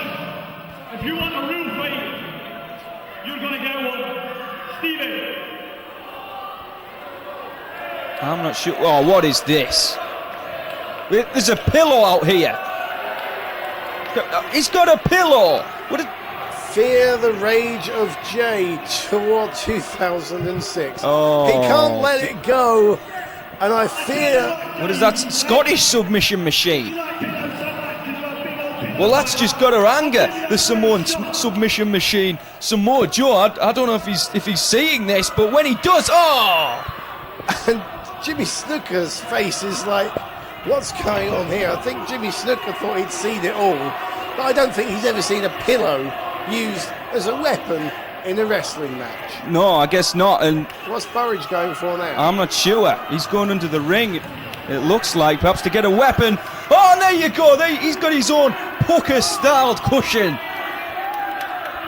What on earth is going on? Available in all good shops from Monday. The Pucker One Pillow.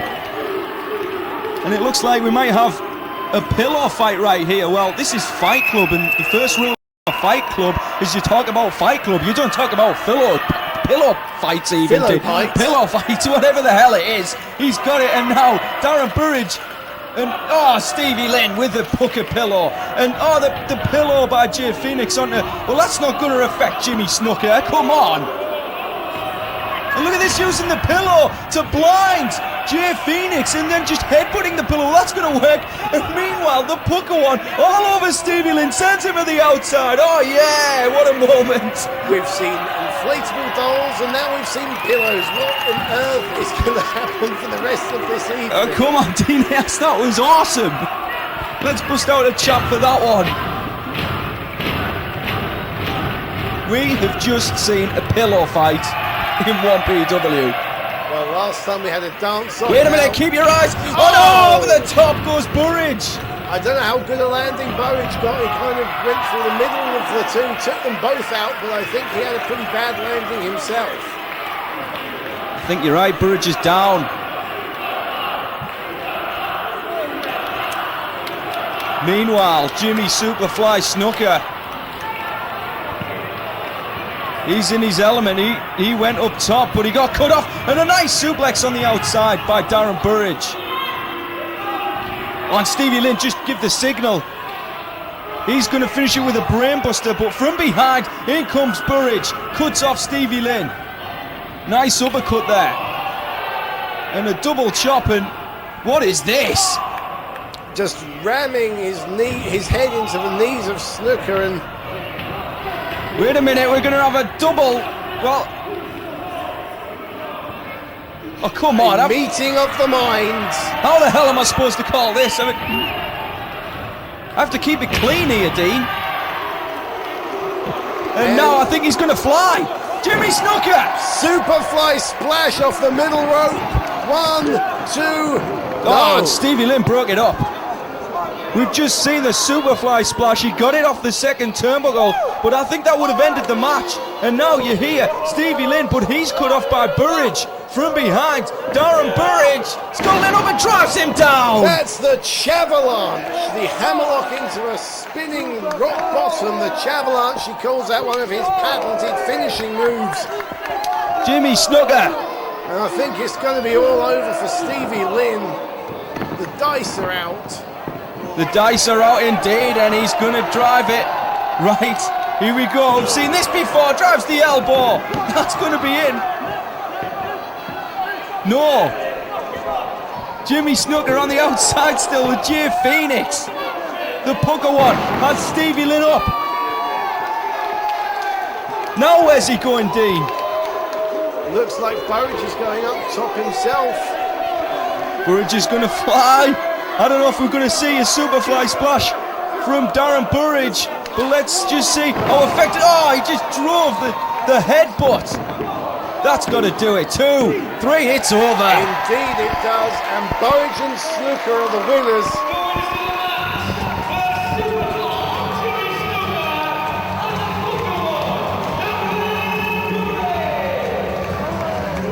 And Snuka looks like he enjoyed himself at Barnsley. He's going to go back to the USA or Fiji or wherever he's headed to next and tell all these guys about this great match he saw in England that involved pillows. That's right. And everyone will think that he's just gone a little bit nuts.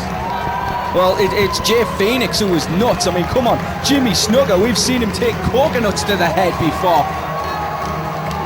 He's going to survive a pillow, I think. I think so too. And the fans very appreciative of the efforts of Jimmy Snuka. We've got a dance. And Jimmy Snuka does the chap shuffle. Well, this is bizarre. This is just water we're drinking, isn't it? Well, that's... I never dreamt of that. I'm sorry, I never dreamt I would see Jimmy Snuka doing the chap shuffle in Barnsley. Oh my. Over to you, Stevie Lynn. You take this one off of me.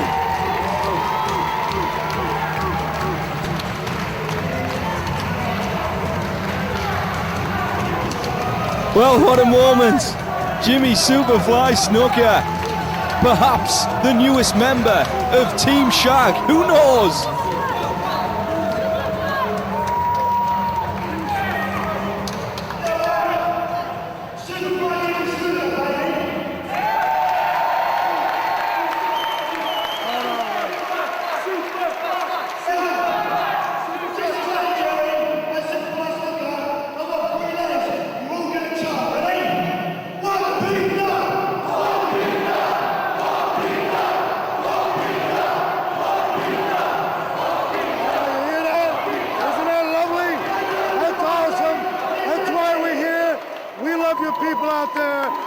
because I love it just the same as you are. Woo! Woo! Woo!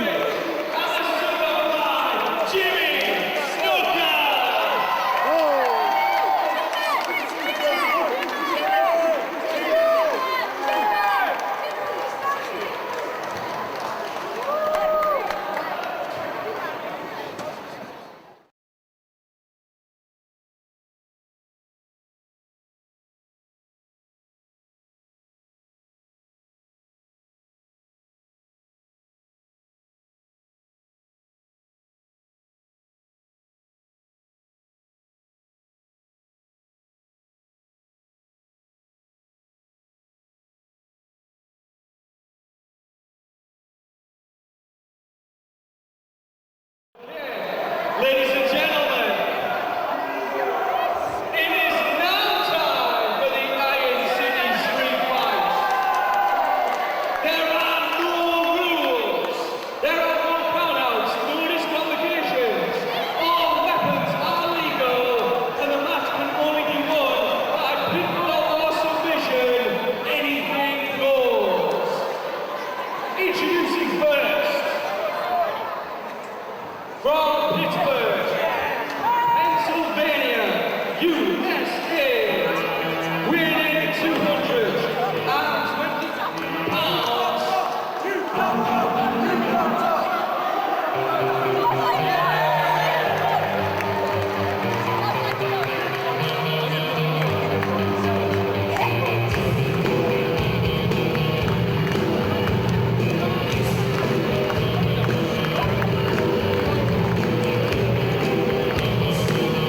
Ladies and gentlemen, from Pittsburgh, Pennsylvania, weighing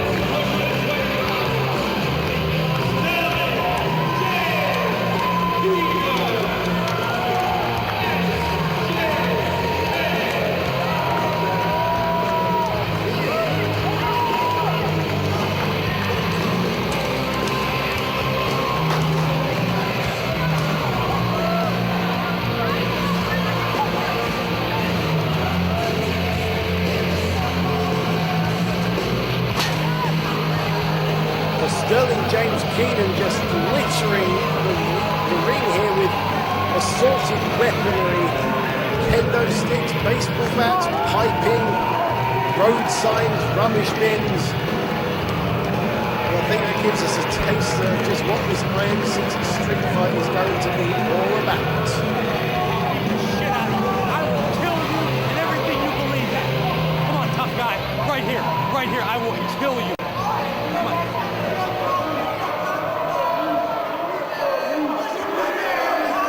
There you fucking welcome. Fucking there. from Birmingham, England, weighing 126 pounds, Spud!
And it seems we have an incident just behind me. Dean Ayers trying to calm a fan down.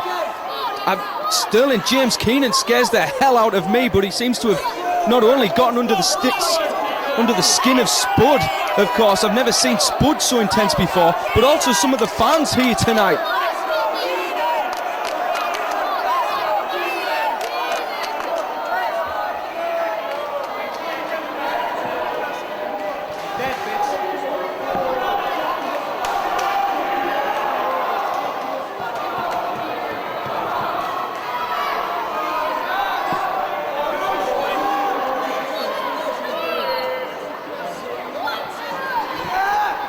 And now, Sterling James Keenan, well, turning his attention onto Spud. This match is a street fight. Well, Dean Ayers, what the hell's going on behind us here? Well, that's an interesting start to the match. I seen the beer fly. Well, let's just say that this match... Oh, here we go, it's on. This match is drawing strong emotions Oh, from no. the fans. And first blood, not literally, but first shot to Spud. He's got that train, he's using it as a weapon. I've never seen Spud so upset before. So intent in a nice drop kick. He's going to teach this guy a lesson, because Sterling James Keenan is nothing more than a bully. The things he's done to Spud since day one here in 1PW. And look at this with the traffic cone. He's going to use it as a weapon, and he just drop kicks the... Well, you see what happened. Straight in the Keenans. There you go.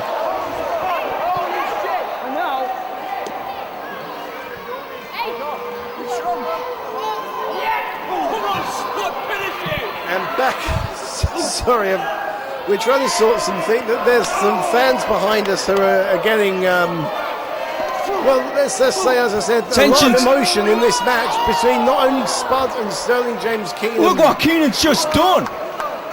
He's got Spud perched on there, on the guardrail. Oh, this is going to be painful. This is going to be painful, Stevie. This is going to be horrible, and just clotheslines him off that guardrail. Straight down to the cold floor. And Spud, I mean, we've said before, Spud's life has been made absolute hell by Sterling James Keenan and by Abyss. And look at that, with the chair, just threw the chair at the much smaller Spud. Yet, for whatever reason, Sterling James Keenan believes that Spud doesn't deserve to be in a wrestling ring. And where the hell are they going now? They're going up in the bleachers, it looks like. Sterling James Keenan with Spud, trying to teach him a lesson. But what lesson is it? Well, he hasn't done anything wrong. This is an Iron City street fight. I'm not sure where they're going, but they're in the crowds and trying to see over the shoulders of the fans here. This is completely out of control. I thought we seen a fight, we seen a brawl in the crowd earlier tonight, but not quite like this. This is Sterling James Keenan trying to destroy Spud, trying to retire Spud. Well, you know, ever since day one here in 1PW. And look at it! Oh, into those stacked tables. Guardrails, rather. Is that a guardrail? I Yeah. can't see from here, Dean, but... But ever since day one in 1PW, Sterling James Keenan took one look at Spud and said, "You sunshine, I'm not a wrestler." And I have to agree. Oh. And he has put Abyss onto him. He's an absolute mark of stroke of genius last time.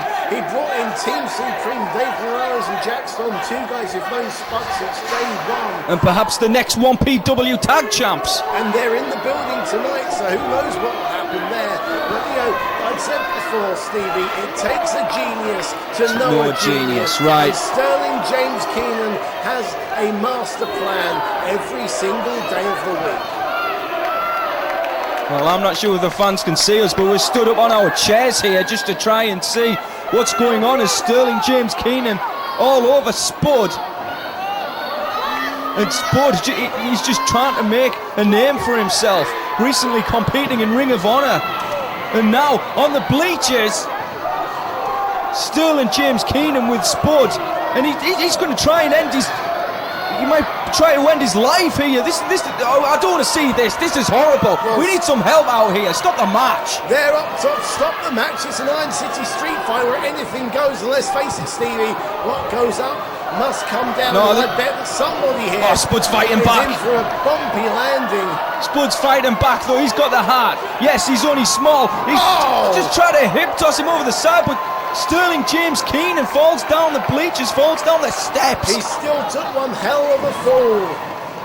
And you've got to wonder how much that's going to take out of Sterling James Keenan, but Spud's going to have to pull every trick in the book out to try and, you know, to to overcome the odds. weight advantage, the experience disadvantage. Oh, look at that big European uppercut there from Spud. But you know, you said it right, Stevie. I've never seen Spud this fired up for a match before. Oh, into the guardrail. And this is a street fight. He knows he can't beat Sterling James Keenan. I really believe he knows that. But all the problems that he's caused him. Where's Keenan going? He's got a ladder. He's going to get a ladder. And let's face it, Stevie, in wrestling, ladders aren't used to fix the aerial on your roof or to put some wallpaper up. They're used as a weapon, and a very painful weapon at that. Spud unmercilessly dumped right in front of us at ringside. And now Sterling James Keenan with that's a huge ladder. That's going to be 15-foot ladder. At least 15 feet tall, definitely. I mean, Sterling James Keenan is a big man, well over 6 foot tall. Oh, exactly. That dwarfs him. Well, you said it. Yeah, he's 6 foot tall. So what the hell does this prove? I mean, the step lad would dwarf Spud, obviously, but Sterling James Keenan's a big lad. Exactly, and now he's just choking him out with the shirt. And of course, this is totally legal. I was going to say, Stevie, what's your problem? Choking him with a shirt's just as legal as a wrist lock in this match. Oh, come on, into the post. What's my problem? My problem is he's just trying to decimate this young athlete, this young wrestler. I mean, what does it prove, really? We know. Oh, straight into the steps. What it proves is that if you sign a contract to get into the wrestling ring in 1PW, you know that you are competing with the very best in the world, and you know that you take the risks, the physical and the mental risks, when you get in that ring, because everybody in that ring puts their body on the line when the bell rings, when they sign a contract. And Spud needs to know that he's not messing around with little boys in some local gym in Birmingham anymore. He's busted open is what he is. He's cut open the forehead of Spud. And of course that tray to the face doesn't help. Neither does the foot across the face. Well, it's all perfectly legal. Right, well, now we... Straight to the back, and Spud now look at his face, he's in great trouble. And there's a shot for Mum, isn't there? Oh, you're loving this. This is right up your alley. You're just as sick as he is, Dean Ayers. Come on. Show some remorse. Guilty as charged. I think Sterling James Keenan is one of the greatest assets to 1PW. He's a lunatic. Future. Look at that. What the hell was that across the head? There was just some kind of post or piping. Yes. Oh, look at Spud's face. This is horrible. He's busted open. He's bleeding badly. This is beautiful, Stevie, and digging that in to Spud's forehead. You know, I don't have a problem with street fight rules if it's going to be competitive, but this isn't competitive at all. This is just beating up a smaller guy, someone like Spud. Well, that's Spud's fault for being stupid enough to sign the contract in the first place. Yeah, maybe his heart's bigger than his brain, yes. So well, that's not very difficult. Let's face it, he's got the brain the size of a walnut.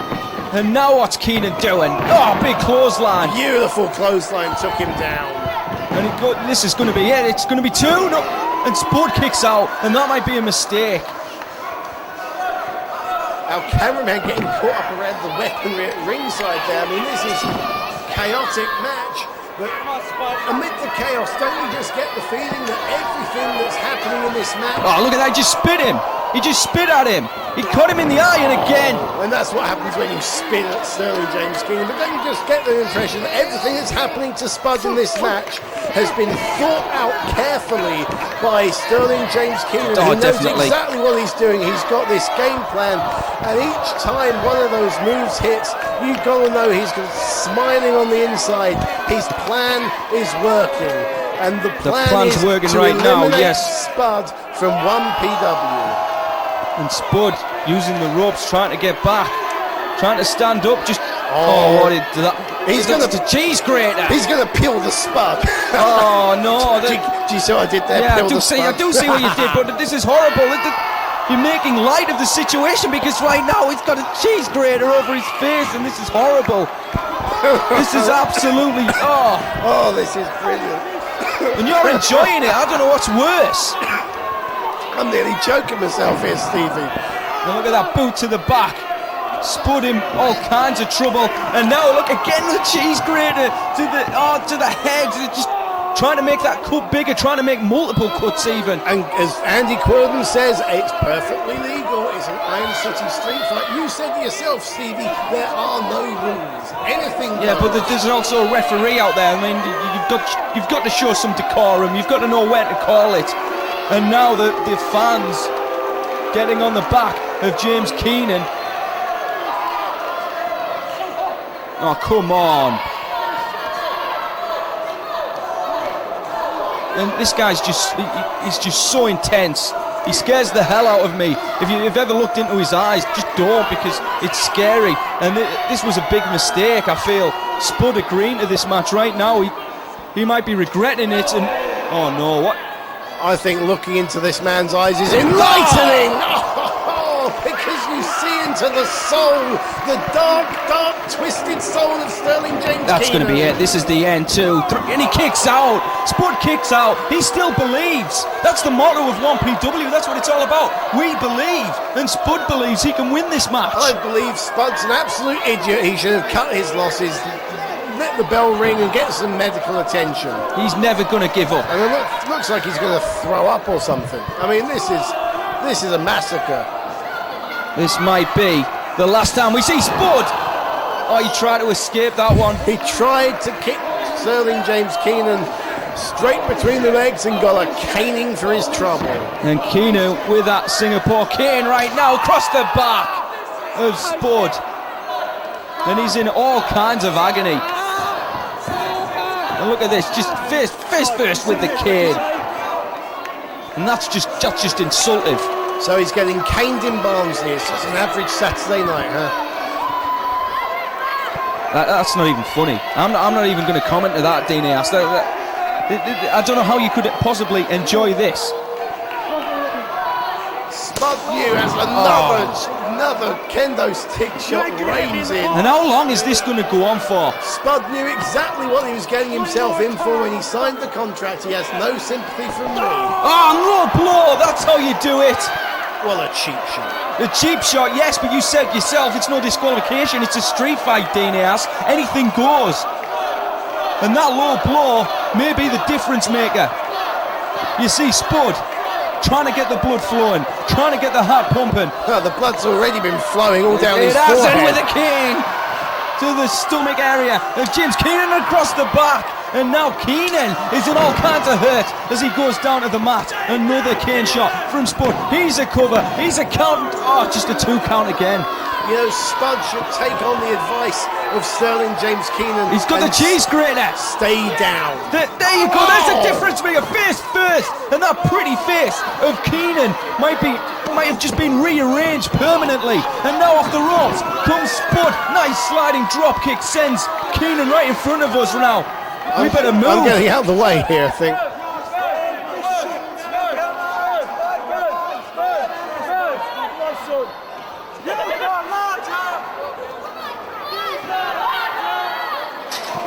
Russian leg sweep, giving it into the guardrail.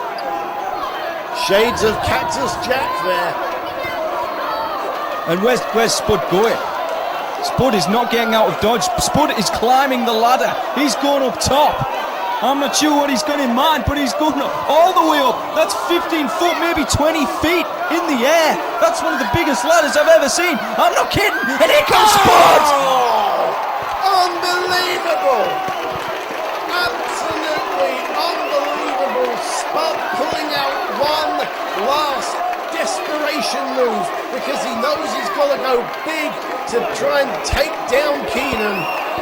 And he may have just succeeded, but what has that taken out of Spud? I mean, not the smartest move. We've said already he's not the sharpest tool in the box, but you heard Spud, he just said, come on. He's trying to get the fans behind him. He's using the official there just to get back onto his feet, and now he's got Keenan in the ring where it matters, where the pinfall can happen. And now he's looking around for some support from these fans, and he's getting it tonight. They believe in the underdog. And here comes Spud on the top, drops the elbow. Elbow drop from the top, it's going to be over. Spud's going to, oh, just a 2 count there. Just a 2 count, Dinas. Spud can't believe it, but let's face it, he hasn't got the weight to hold down Keenan. You've got to knock the man out to Keenan because he can fling Spud off his torso all day long. Well, Spud's back up right now. Spud means business. Spud's going to teach the big bully a lesson. Do you remember that in the playground years ago? Do you remember that, the big bully that beat everybody up? And it took a little guy to beat the bully up. But right now, Keenan, well, it looked like we were going to see maybe a sliced bread number 2 there, but Keenan... You can go on about the playground, but it's Spud who's being taken to school. That's the end. No, he kicked out! He kicked out again! Would you believe it? Spud, still resilient. He still believes he can do it, Dean. And I believe he can do it now. He won't do it. How much you want to bet? 20? Do you remember being sat in the pub next to the guy that told you England were going to win the World Cup? You believed them. Well, I really believe that Spud can win this match. And here we go. James Keenan with the chair. Drop toe hold into the chair. Drop toe hold. And down goes Spud. And Keenan brags about it. And I've seen that before. And you see the pause. Mocking Raven, I think, there with that drop. Well, that's a patented Raven move and the arms out folded. There and are the drop toe hold as well, yes. There are great similarities between the two, I have to say. Well, they're both dangerous for starters, and a nice reversal by Spud there with the drop toe hold. Look at the blood stain on the chair. Across the back. But Spud almost fell down now. He's still feeling the pain. And now where's he gone? A kind of a sunset bomb. Oh, just a 2 count there. It was a variation of the code red, it looked like. And now, oh, wait a minute, what the hell are they doing out here? I told you they were here. I told you they'd be coming. The master man with the master plan. Sterling James Keenan pulls out plan B. It hasn't paid off. Spud just took out both members, and now, oh, from behind. And Quilden's down. Keenan, I believe that was accidental, clipped the official, and now Spud with a DDT. Yeah, but there's no referee, Spud. Nobody to cover. We need another official out here somehow. Spud, against incredible odds, has won this match. Who's he guys calling out another referee? Here we go, 2, 3. Oh, Keenan got the shoulder up. Keenan got the shoulder up. That was a fast count from Tony Barrett. I want that man investigated by one PW He was late officials. to get in the ring though, Dean. Come on. And Spud can't believe it. He still believes he can beat James Keenan, and quite frankly, so do I. He's going to go up top, it looks like. But where's he going to go? Is the question. And now, still holding that back in pain, it looked like there. He went for the 5-stone frog splash. Oh. But he missed it. The 5-stone frog splash. Well, right now, Keenan's going to end the match. Keenan! MK Ultra, that's got to be it. It's over. It's over. The winner of the street fight, Sterling James Keenan. And once again, Sterling James Keenan comes out on top. By fair means or foul, say what you want to say about him, Stevie, but whose name is on the winner's column? Sterling James Keenan. And we've got Sadistic Jim Storm in the ring, and oh, there you go. And what a unit those 3 are. I mean, that's not even adding in Abyss. And that is a good point. How dangerous is Sterling James Keenan by himself, but with those guys, he's something else. And I think we're going to need some help for Spud. Oh, he give it his all. He's got nothing to be ashamed of, Dinas. Nothing at all to be ashamed of. You know, if I was Spud, I'd be ashamed of the moment I thought, yeah, I'll sign a contract for an Iron City street fight. What an idiot. No, that was a great match, and he really came close numerous times to winning the match, but nevertheless... Absolutely great match, you know. What better than watching Spud get smacked around the head by a cheese grater? Beautiful. But do you think he's going to learn his lesson now and stay away from Sterling James Keenan and stay away from 1PW? I hope it's not the last time we see Spud. We see Spud rather. I hope he's back, I really do. But right now, he might need medical assistance. Oh, definitely going to need medical assistance. He got battered around with a chair and Oh, look, a kendo stick. he doesn't want anybody to help him. He came off a 15-foot high ladder. He got cheese graters to the head. And then at the end of it all, he took the end. Wait a second. This might not be over. Spud might be looking for round 2 here. That just showed to me how stupid it is. Okay, ladies and gentlemen, the following contest, set for one fall, is for the 1PW World Tag Team Championship. Introducing first the challengers.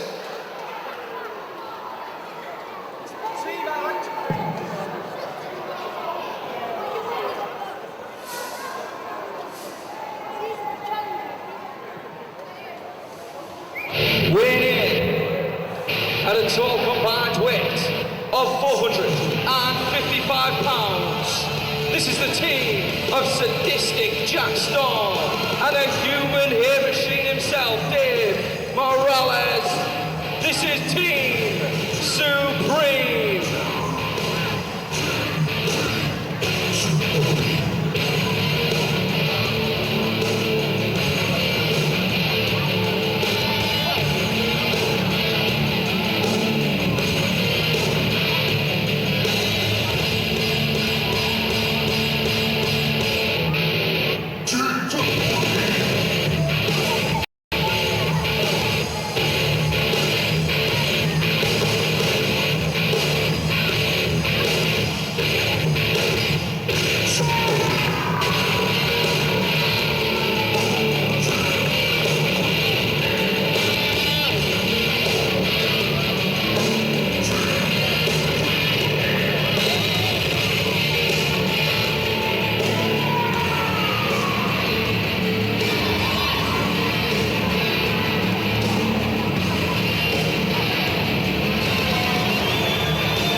Team Supreme, you pieces of crap!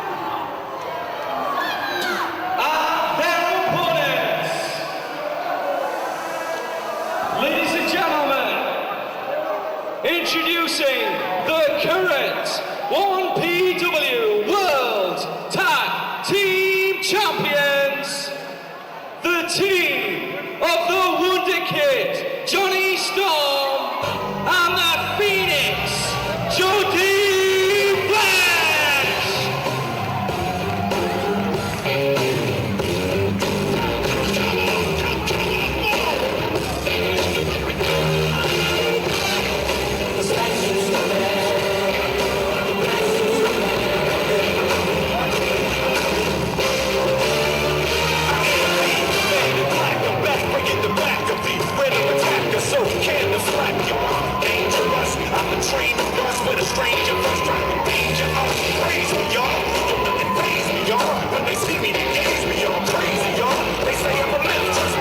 And there's an English team to be proud of.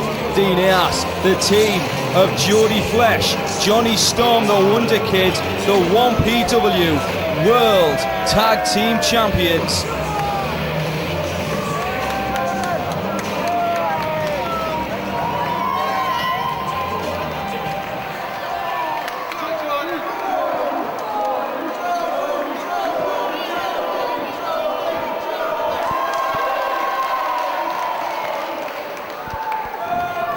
Oh yeah, this should be an interesting first defence for Storm and Fleisch.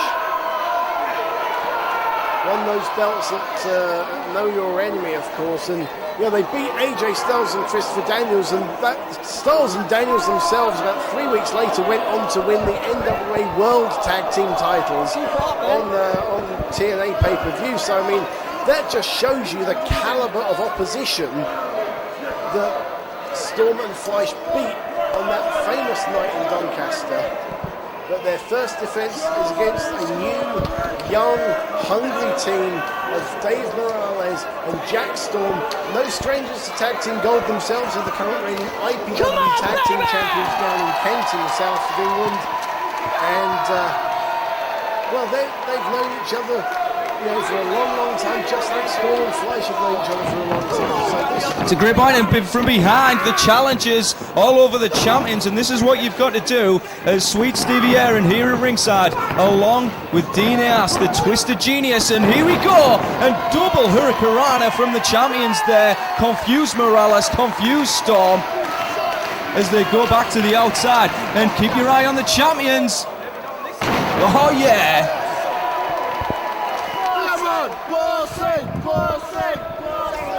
And not the start that Team Supreme had planned. I don't think, looking at their faces there, they planned to jump the champs and take the fight to them, which is great strategy. You've got to take the fight to the champions when you're challenging for a belt, because don't forget, you have to beat the champions. The champions don't have to beat you. Oh, that's a great point. Obviously, the titles can be retained on a count-out, on a disqualification, or in the case of a draw, which I hope we don't see here, because look at this, Jack Storm talking down to Johnny Storm, no relation by the way. I guess we'll just have to call them Jack and Johnny to save confusion in this one. Oh, and a slap to the face from Johnny Storm. Ducks the clothesline off the ropes. Here we go, keep your eye on the Wonder Kid. One of the UK's best right now, and going up, and there you have it.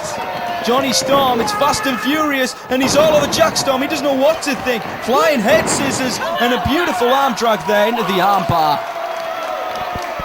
Fast-paced action indeed, but with a match like this, Team Supreme have got the size, the weight advantage, so you think they'll want to isolate one man from the tag team and use their strength and size to their advantage. But not the experience. Let's remember that, Dinas.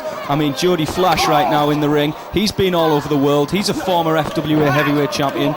And right now, oh, rake to the eyes there from Jack Storm. And fist first into the turnbuckle. Here comes Dave Moralez, the biggest man in this match, in fact. Yeah.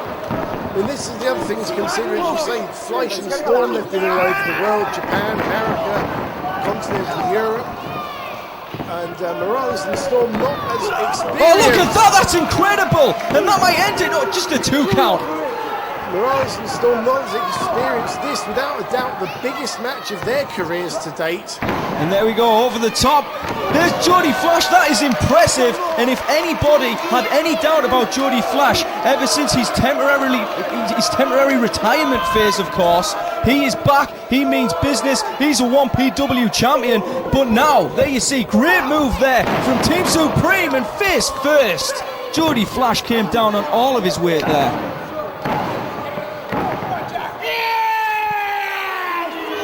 And now,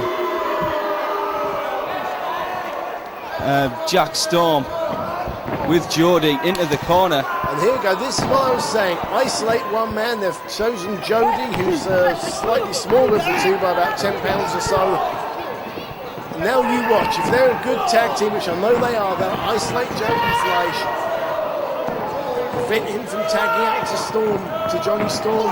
Oh, and a beautiful knee lift, great move there from Moralez, and he's a cover on Fleisch, and oh, just a 2 count.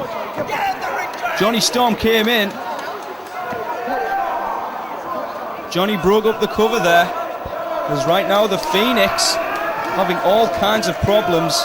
He has had some criticism, saying, like I said, some people have, criticised, I think unfairly personally, saying Jody, has lost a beat ever since, he was retired. Not at all. I mean, I've known this guy from day one. I remember him, his debut match, I was there.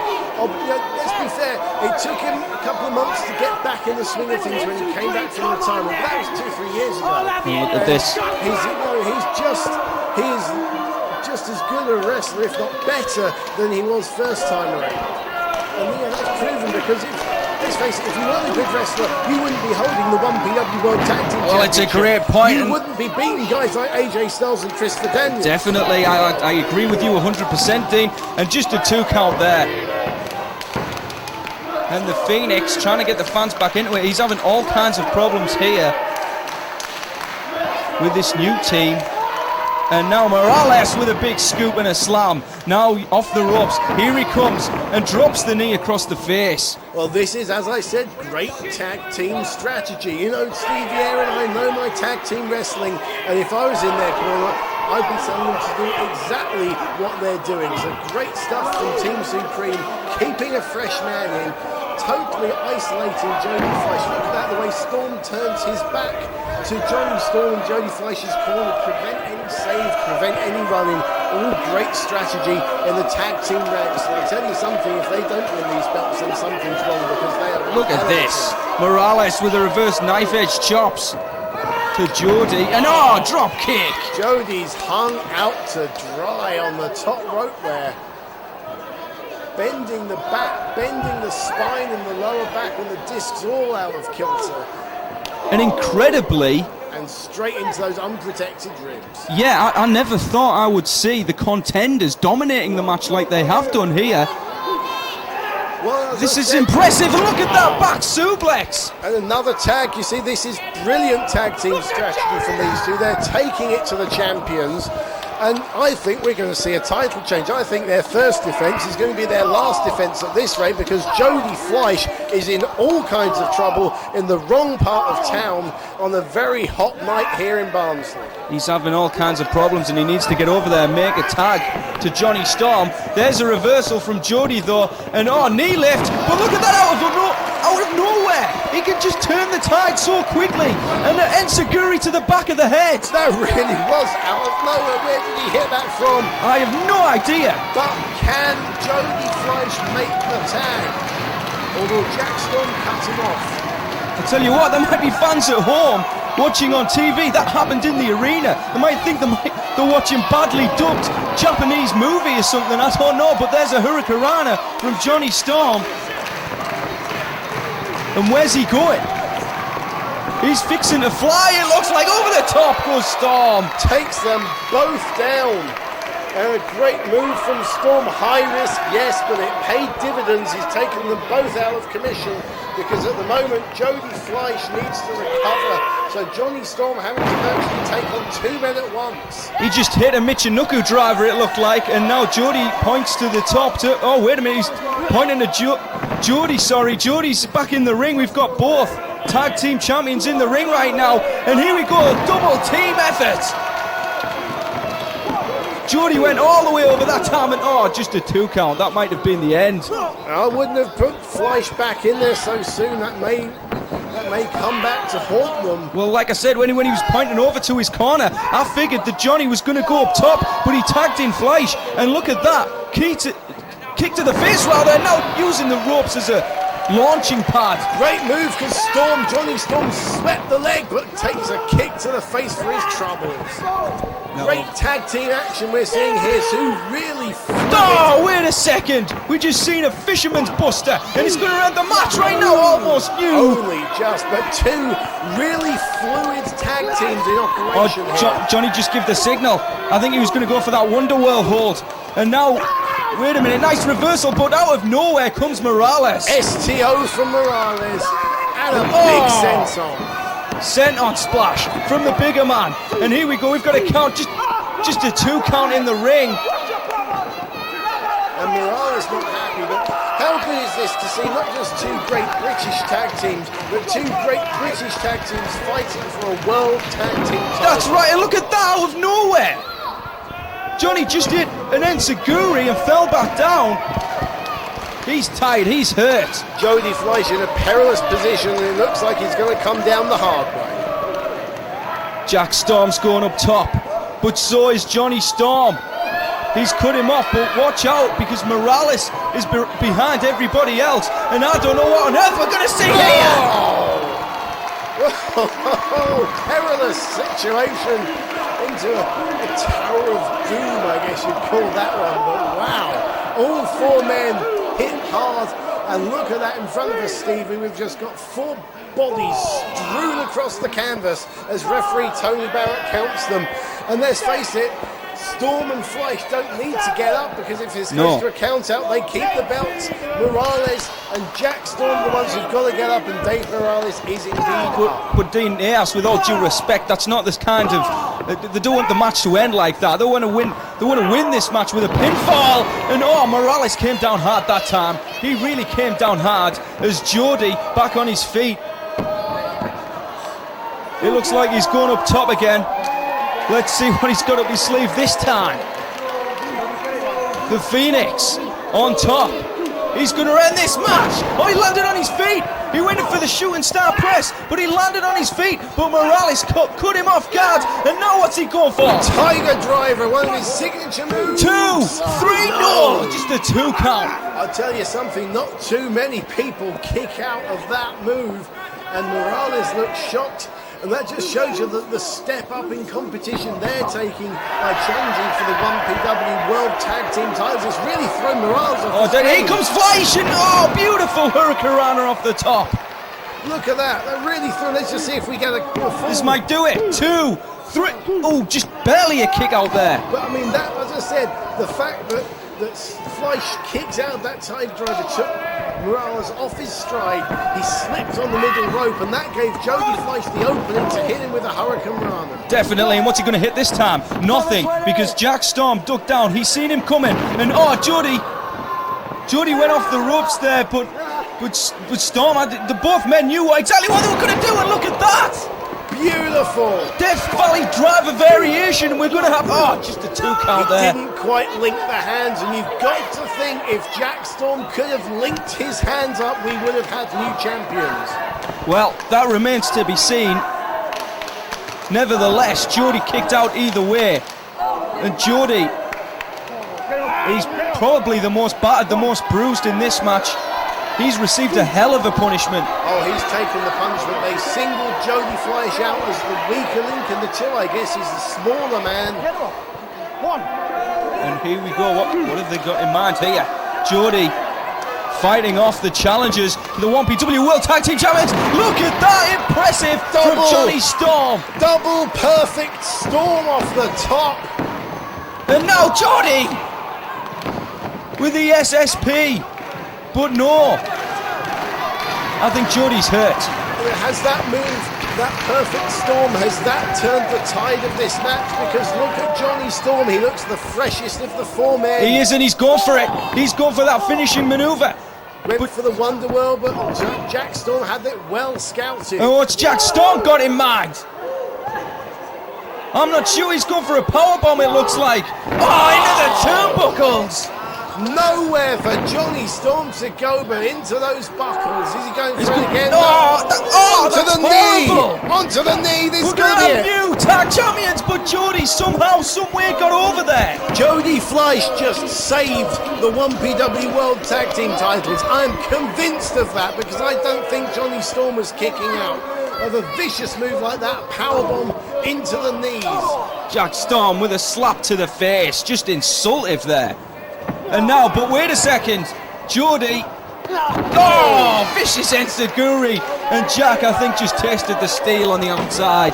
And we're reaching a point now where this match is just swinging back and forth, but the momentum is swinging between the two teams, the champions and the challengers.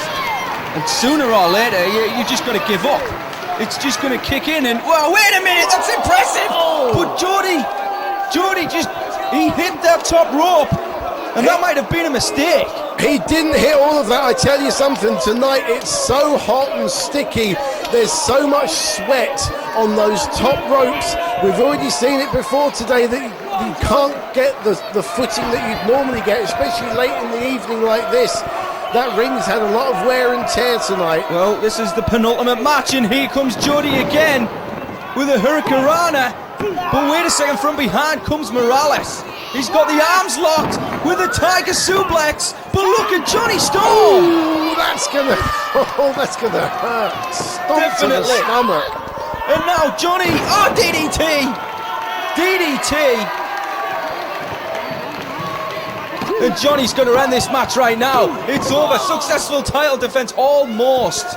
what a match we are seeing, Stevie Aaron. This is anybody's. I'll tell you something, what a first title defense. If Storm and Fleisch manage to come away with the belts, they will know they've been in a fight tonight. Over the top. Oh, Jody caught him that time with a vicious kick. Good teamwork. And here we go. Oh, another DDT, this time from Jody. And the 720 DDT. Wonderwall! Jody goes flying. It's over. That's it. Great move from the two of them.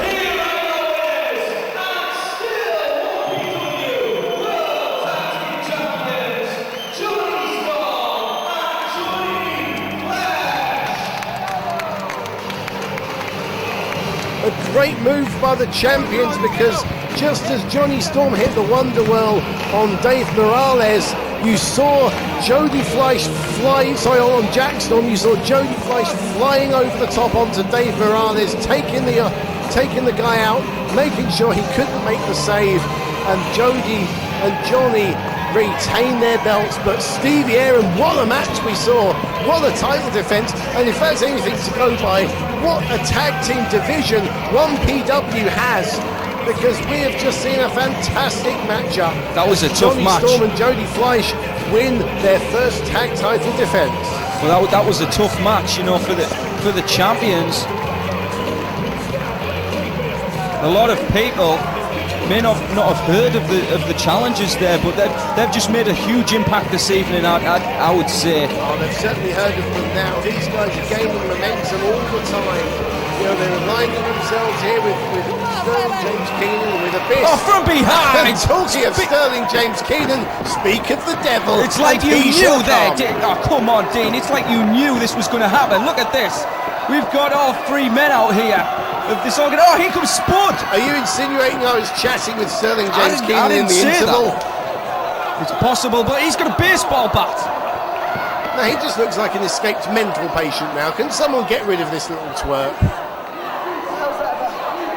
Johnny storms down. And look at the face. Look at the face of Jack Storm. That guy is sadistic. And now you see the link. Now you know why he hangs out with guys like James Keenan.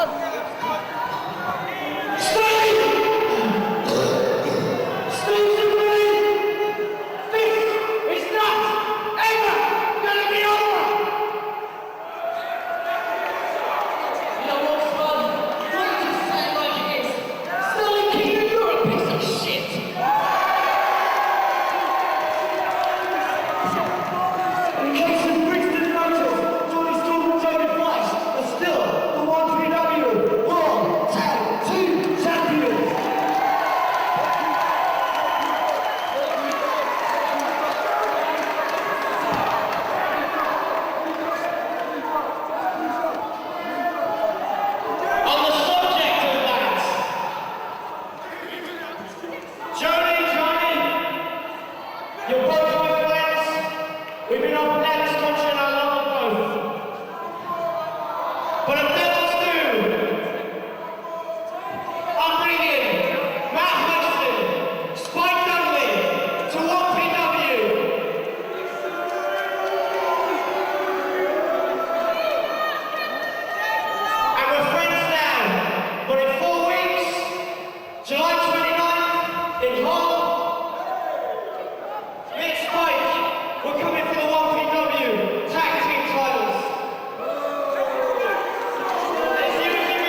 competitors.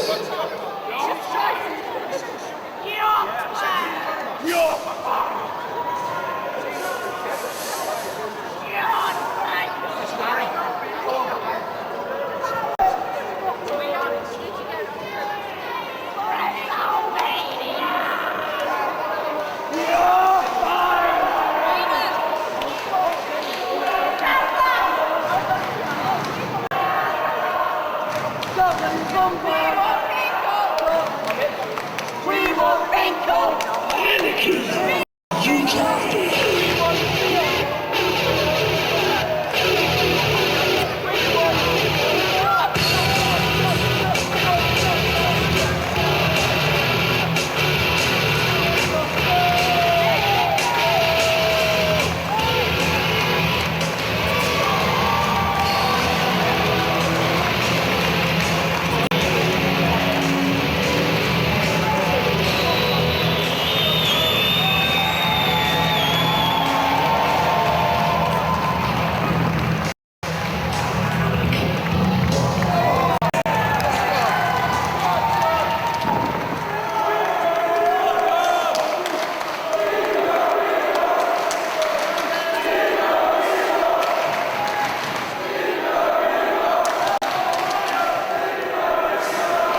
And this is it. This is what it's all about.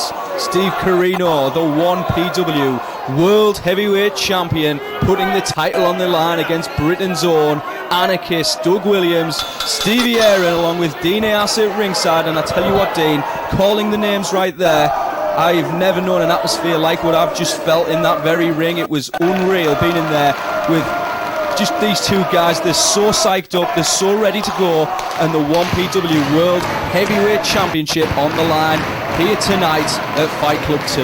Oh yeah, this is for the biggest prize of them all in 1PW. And 2 out of 3 falls. Whose favour will that play into as the match goes on? Well, it remains to be seen. Let's go. Both men locking up. And it seems to be pretty even in the early goings. Of course, Steve Corino, the new 1PW World Heavyweight Champion. This is his first title defence since winning the title in that barbaric triple threat match, of course, at Know Your Enemy. Oh, what a match that was. The suffering that Corino went through to get that match, to win that match and get that belt. Well, you seen what Abyss tried to do him. He tried to kill Steve Corino, tried to hang him from the top of a balcony, and Steve Corino fell, and I just wonder how this is going to affect Steve Corino here tonight, or how has it affected him since that amazing match. And well, there's nothing like a nice easy first title defence, and let's face it, Doug Williams is nothing like an easy first title defence. This man has wrestled all over the world. Ring of Honor, former Pure Champion there, former British Heavyweight Champion.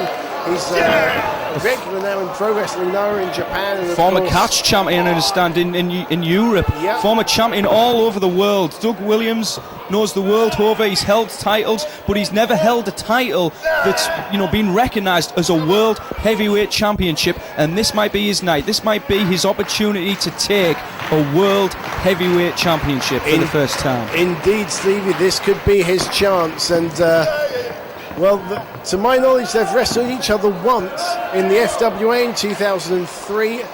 Doug Williams was defending his FWA British Heavyweight title. Oh, look at this nice move from the anarchist, the technician. It was 2 out of 3 falls then, and Doug Williams won 2-1. So will history repeat itself? But well, we're going to see. Both guys taking it an easy pace at the moment. We've got an hour to play with if needs be. We've got 2 out of 3 falls as well.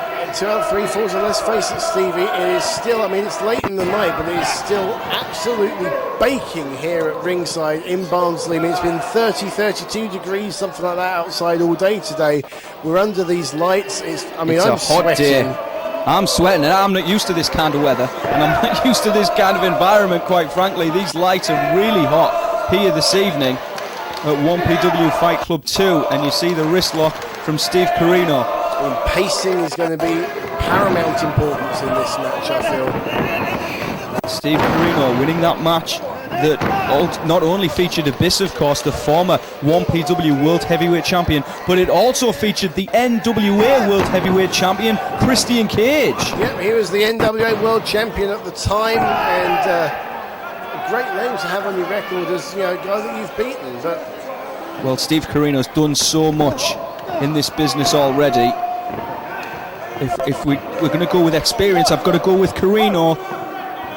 If we're going to go with technical wrestling, I have to go with Doug personally. So Steve Corino, he can wrestle. Let's not forget that. Oh yeah, Corino can wrestle, but he can also brawl. Doug Williams, however, you've got to say brawling isn't a strong point. Definitely not. Will Corino try and take this to the outside? Will he try to make this more of a brawl in his environment? Or will it be more of a wrestling match? And you see the fans here this evening. Steve Corino seems to be the favourite, which is quite unusual in a normal environment, but this is anything but.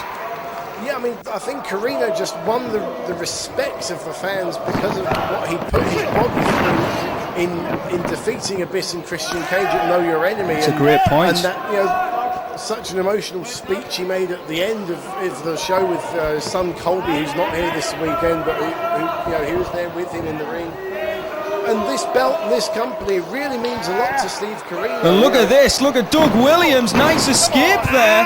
Beautiful, not just an escape, but into an offensive move of his own classic British chain wrestling there. Shades of your Jonny Saints, your Steve Regals, guys like that, where you turn off defense into offense in one move. Just really messes with your opponent's mind.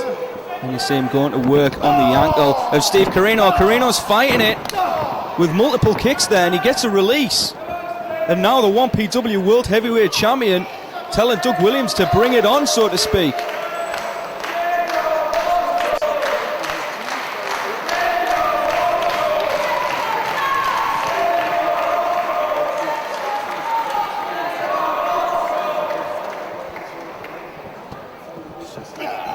It's hard to say. I think Doug's going for the weakness, or so it seems. Meanwhile, Corino looks to be trying to grab that left wrist of Doug Williams. And yes, into the wrist lock now.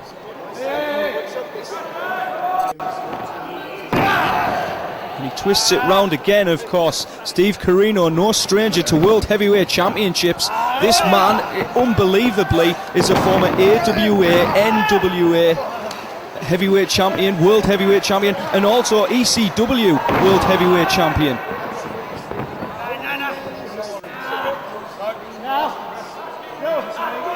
Now you've got, there you see Doug Williams. He's got the knee to the shoulder area, still working on the arm of Steve Corino. Steve Corino, yes, he's known for the brawls, he's known for the bloodbaths, but here tonight he's going to prove once and for all that he can wrestle.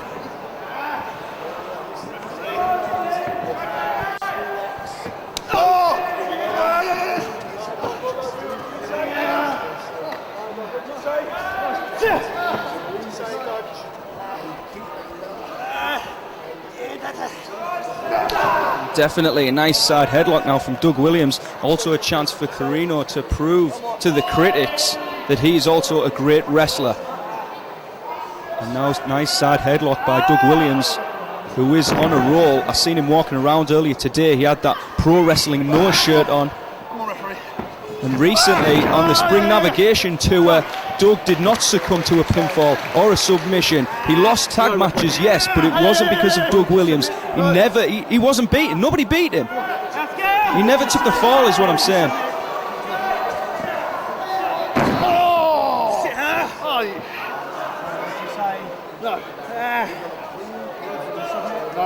Oh, and anybody that does that, they deserve a title shot. Let's go.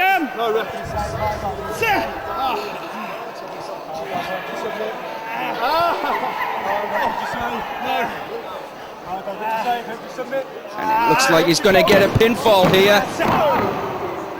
And he's goes back to the hammerlock.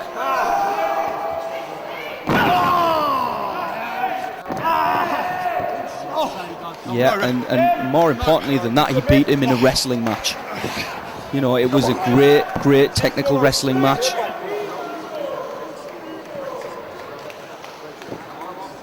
Oh, I was there too, Dean. It was incredible.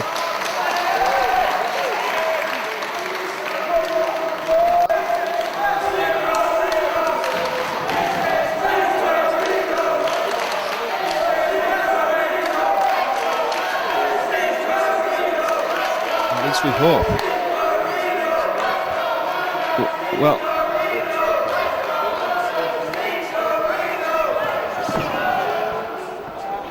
and now both men locking up once again,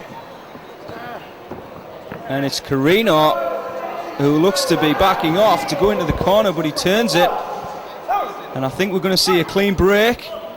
No, the king of old school drives in an elbow there, sorry, a shoulder rather, and a nice forearm, followed by another forearm, but I think that's just woke Doug Williams up. Now we're getting more into the brawling territory a little bit. Corino's faced the picture there. Well, I don't think he was expecting this from the anarchist Doug Williams. And a nice European uppercut, and now look at him, he's saying, come on, is that all you got? You want to turn it into a fight? I'll fight you. And maybe Doug can. Maybe it's a chance for Doug to prove himself too. And tempers are beginning to fray a little. We've been having a sporting contest up till now. And Corino goes down and he's holding that jaw. This is a great match, like you said. I mean, I don't know if they've wrestled each other apart from that one occasion in the FWA some years ago. This would be a big dream match actually in Japan. Of course, Doug Williams wrestling for Pro Wrestling Noah. Steve Corino, one of the popular American wrestlers in 001 Max. That's right. So yeah, bragging rights for one or other of the Japanese federations there. Could well be. We'll see what it comes down to. And now Doug, look at this. And he reverses that. And look at this, beautiful. He's got the camel clutch. That's right. Camel clutch now. We've got shades of the old Iron Sheik in this one. He's making him humble, Stevie. And now it might be, it wouldn't be a bad idea to drop the first fall here for Corino, in my opinion, to a submission. Well, it's quite early on in the match, but it's an interesting phase because you have to wonder, in the case of a submission hold in a 2 out of 3 for the match, do you do you gut it out and grit your teeth and risk injuring yourself to the point that you have to, you can't continue, or do you give up the first fall? And that's the thing. That's my point entirely. Damage. I mean, I've seen plenty of 2 out of 3 full matches. The old school British matches, where someone gets themselves in a submission move, they hurt themselves, and then the second fall, the player just slaps the same move on again. It's 2-0. Look at this move from Steve Corino. This is interesting. He's got the legs locked. It's like a kind of a figure 4 come sharpshooter. But Doug fights it, and I think he's going for the STF. Yep, straight into an STF. Doug Williams going for the STF. He can't quite get it. He's got the legs, turns Corino over, and I've seen Doug Williams do this one before. If he grabs that head, there you go, hits the forearm. Putting pressure on those thigh muscles, the quadricep, the largest muscle in the human body, and if you tighten that thigh up, it really limits your mobility. And now, yes, he's got the head. I've seen Doug do this one before, and now he's got the arms locked. That was almost like, you're going to grab my hair, fine, I'm going to do this to you. And to my knowledge, Dinas, Doug Williams has wrestled far more 2 out of 3 falls match than the champion. Oh, you'd think so. I mean, Doug Williams is a regular for a promotion down on the South Coast called Premier Promotions, and they do, all of their matches over 2 out of 3 falls.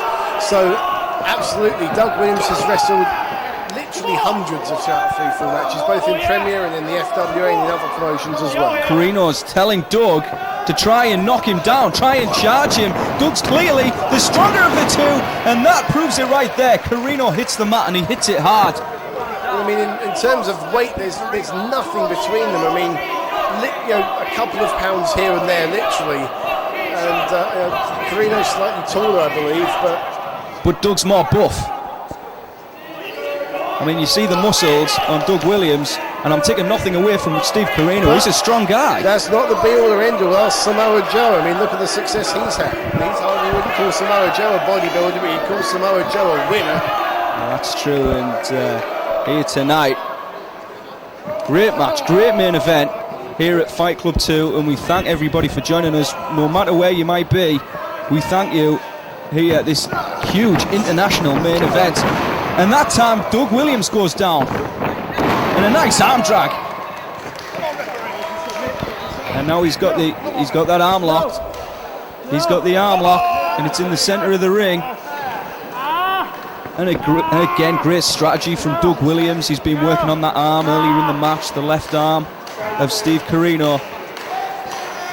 And perhaps Doug is looking for a submission in this match. We haven't talked about the finishing manoeuvres. Corino likes to use the lariat. Doug likes to use that bomb scare knee drop or the chaos theory. And yeah, I mean, if you're going to stop the lariat, work on that left arm. That's a great move by Doug Williams over the top, and again, nice arm drag into the centre of the ring right now with the arm bar. He's taking his time. Well, that's the thing you said. You want to use the arm to counter the lariat, and you want to work on the knees to counter the chaos theory and the bomb scare knee drop. So good move from Williams. I mean, I don't think he'll get a submission out of this. I don't even know if he's looking for a submission from it. But what he is looking for is just to weaken and wear down Corino and defend himself against that finishing move, because that lariat, he just takes a second to hit you and you're down for the count. Irish whip into the corner. Corino got the elbow up to the throat that time, but Doug just shrugged it off. Kick to the gut, and nice. Did you see that nice neck breaker there? Swinging neck breaker, but look at Corino. Look at that arm. He's troubled by his left arm already. We're about 15-20 minutes into this match, and there's potentially a long way to go in this. And Corino now puts on a reverse chin lock just to give himself a breather, just to try and get some life into that arm. And look at this, turns it into a dragon sleeper. Nicely done. Now this could get a submission. This definitely could get a submission. You see Doug Williams stretching the arm out for the referee to see. Oh yeah, and he's also, we can't see it from here, but he's communicating with the referee, saying he's okay, or when he's not okay, of course, but you've got a brave face. You don't want to say to your opponent, you're actually hurting me hell. The referee was looking for the arm to fall, no doubt, but look at that, kicks to the back from Steve Corino.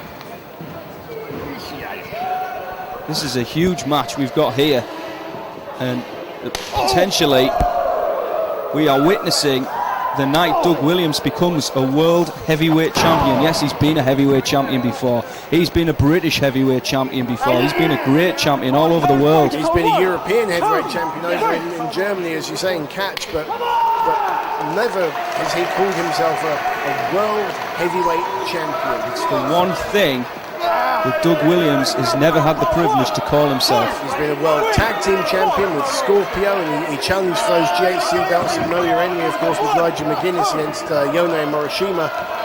But you've got to think, it's the one thing that has eluded him. Doug Williams and Corino, they've both been wrestling approximately at the same time. 12 years Corino, 13 years for Doug Williams. Look at this combination of moves here, and you wonder, does Doug Williams compare himself to a guy like Steve Corino and look at those world titles? I mean, how does the guy's mind work? That's the interesting. I'm sure he does. I'm sure Doug appreciates the fact that he's called, Britain's #1 export. The fact that people, say to him a lot. You'll read it on the internet. You'll read it in the magazines. Doug Williams is one of the greatest technical wrestlers of all time, but he doesn't have anything to show for it, Dean. I mean, does that bother wrestlers? I think, at the end of the day, everyone wants to be the champion, because when you're retired, when your career's over and you're looking back in the record books, it doesn't say who's the guy who had those great matches, who's the guy who was the #1 export. The thing that you see on the records is who was the champion. You can have great matches in your championship reign. You can look at guys like Ric Flair, Ricky Steamboat, guys whose title reigns were punctuated by great wrestling matches, but they were still the champion. Doug Williams fighting this suplex. It's a great point from Dean Aisu at ringside, and a nice European uppercut there from Doug Williams. Yes, I could spend all day listing great wrestlers, but how many of them were champions? Steve Corino is a great champion, and now in the corner, the referee not checking on that fist into the snapmare, and a kick to the back of the Anarchist. That will really knock the wind out of you, believe me. It's a sharp, short pain to go through. He's a cover. This might be the first fall. No, just a 2 count. And you see the pain on the Anarchist's face there. And look at the sweat pouring off both of these guys. I mean, we've said it already. It is really, really hot. It is unseasonably hot. It's probably the hottest day of the year so far, I'd think. And, I don't know if it's affecting their performances though, Dean. I mean, yes, we are seeing the sweat, but so far, nobody's made a mistake in this match. So far, so good, but it's got to sap your stamina. It's really got to wear you down. And, we're seeing these go, they're going to chin locks and headlocks and just trying to catch themselves a breather, trying to think of the next move, because these guys are so evenly matched. They know each other well, they've studied each other. Thinking 2 moves ahead, and look at that high cross body by Doug Williams. That might be the first fall. No, that was very close. But that's the thing, when you're a champion, you've got to think, 2 or 3 moves ahead to just stay on top of your game. Corino got the boot up, and he followed it with a big reverse knife edge chop, and down went the Anarchist. And look at the face of Williams, pain etched across, and that's not going to help either. Just stretching out the shoulders and the neck and the abdominal muscles and the back, all being affected by that move. And it looked like Doug looked up briefly, perhaps seeing his whereabouts in the ring, perhaps looking for the ropes, I'm not so sure. And now Corino grabbing the leg. Almost like a stump puller there.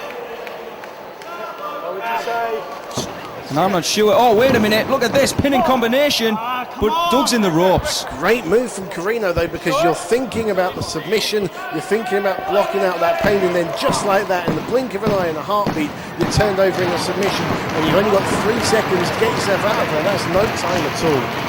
Great moves from Corino, really showing why he has won so many belts. This guy, as we said, people think of him a lot as a brawler from his ECW days, but this man can wrestle with the best of them, and he's proving that here tonight. Oh yeah, you better believe it. A lot has changed since those days, and there's a beautiful knee lift from Doug Williams, and multiple knee lifts that time, and a big one sends down Steve Corino. Patented offense from the Anarchist, Doug Williams. He likes to use those knees, as we said. And Corino looked groggy there, and off the ropes, tastes another elbow to the throat, and Corino doesn't know where he is. But did you notice Doug Williams grabbed Corino to go in for the whip, but he was so sweaty he slipped right off. Not so sure Corino knows where he is right now, off the ropes. I don't either, because Williams is laying it in with the knees. I think he's going for it, Dean. He's going up top. It looks like he's going to go for the bomb knee drop. This could be the first fall. He hits it. Yes. To the side of the head. 1, 2, 3. No, he kicked out. Incredible. Really and that might close. that might have been a mistake by Steve Corino. Really close. Well, he's going for the chaos theory. He rolls back. He's going to hit that German suplex. But Corino's tried to reverse it. But Doug Williams fell back on top, and there's a pin. Stevie Aaron, beautiful move, because Corino.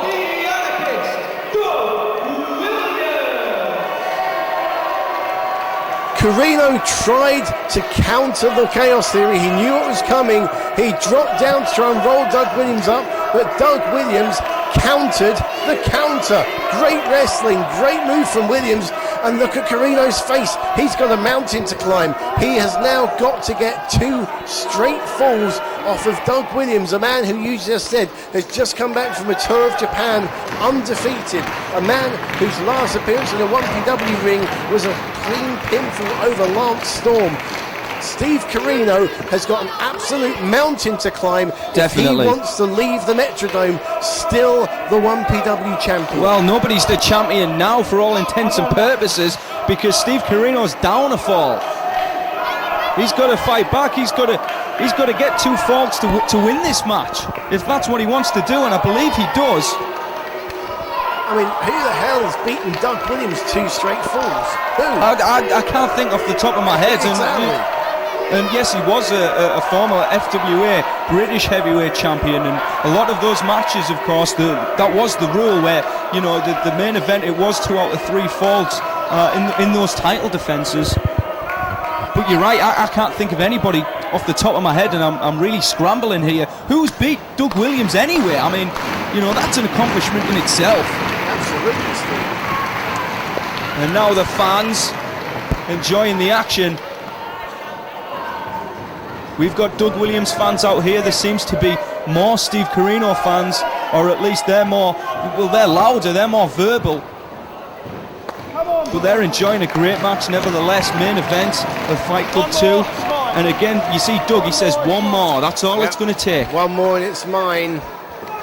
And I think that just shows you how much Doug Williams wants this. He wants to call himself the world champion.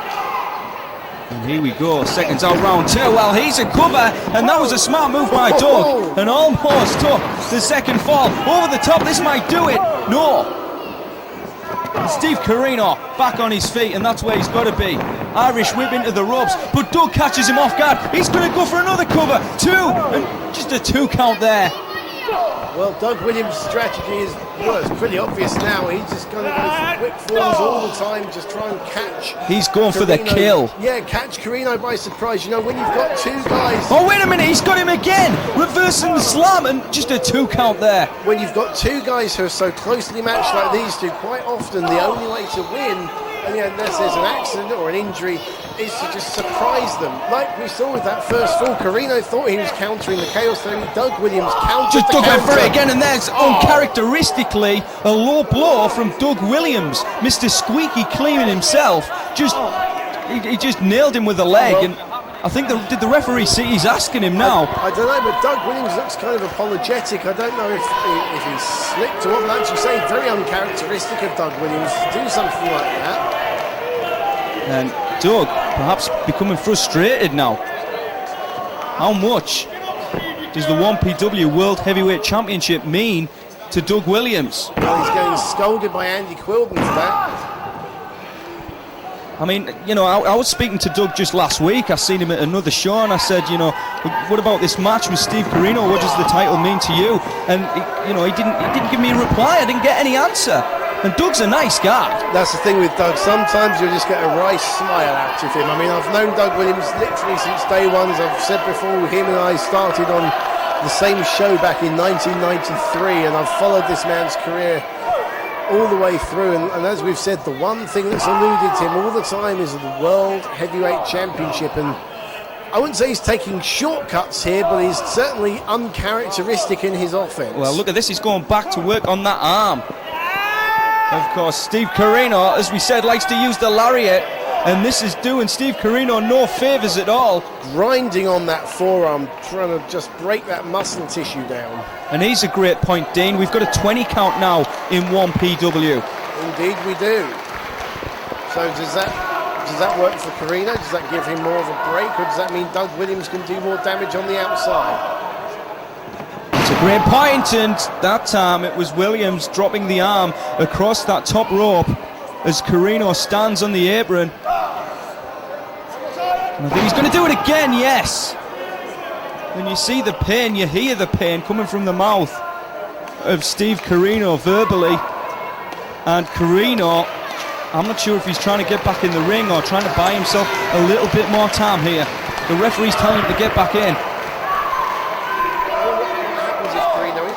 Out, having been one fall down, does the title change hands? I don't know. We'd have to have perhaps an official out here and perhaps a decision made. The referee obviously been instructed the new rules here, so he'll know better than us, Dean. But right now, Steve Corino back in the ring.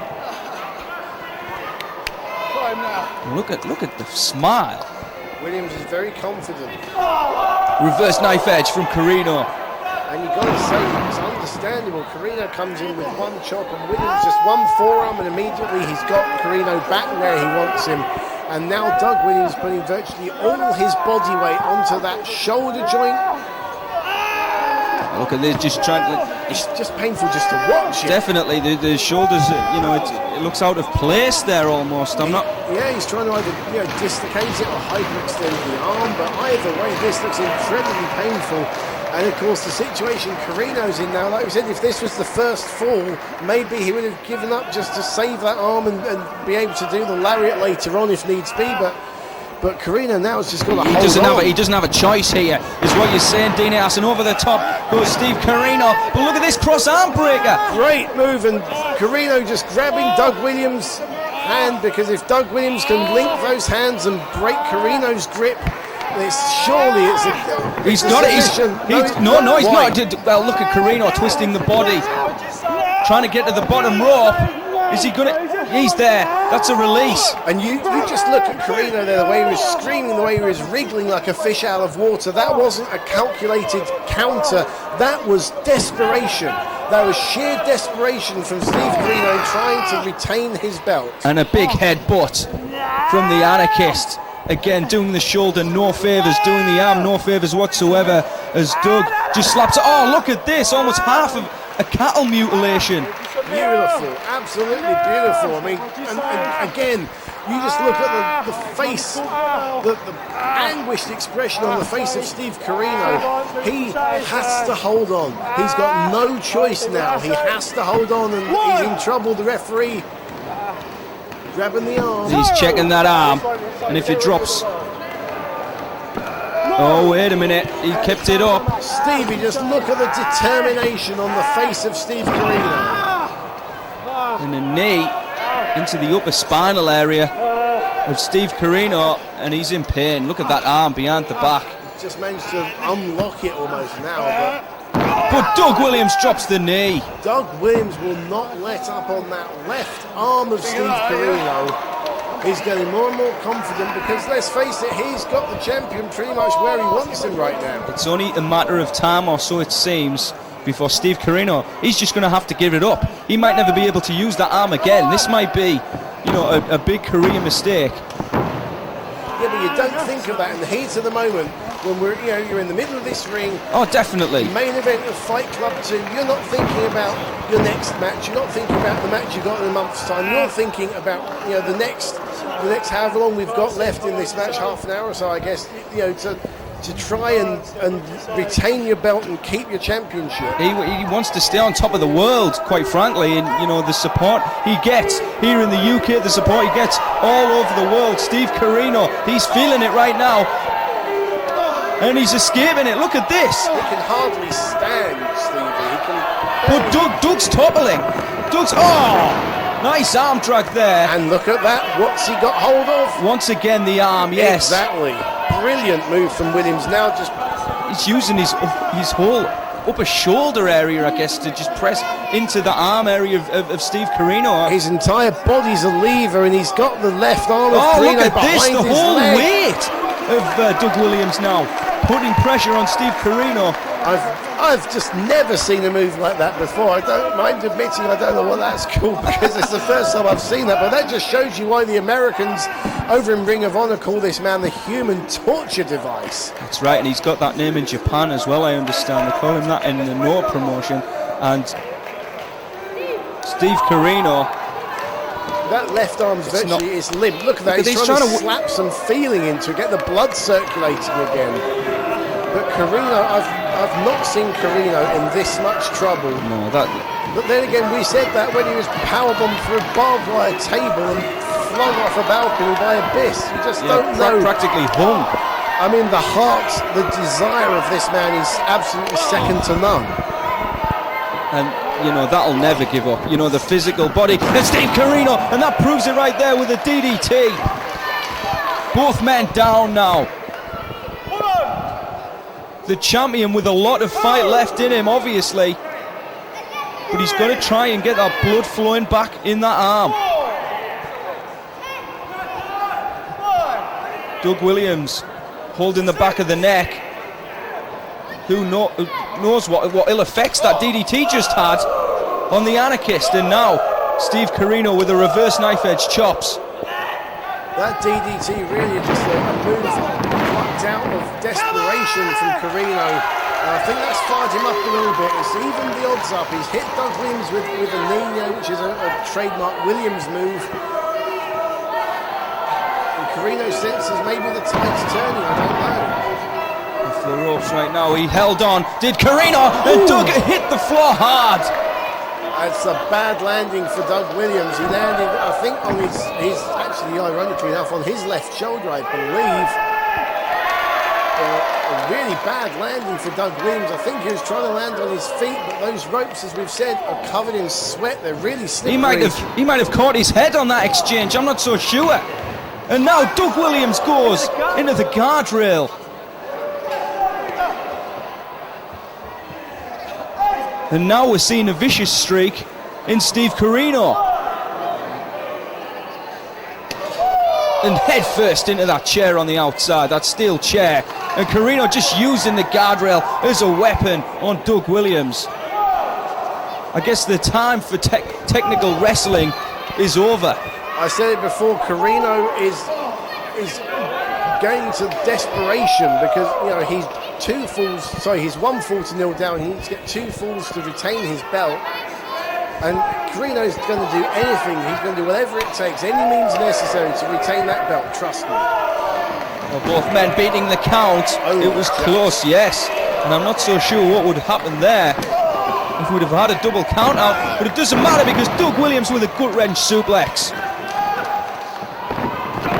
And a sliding drop kick.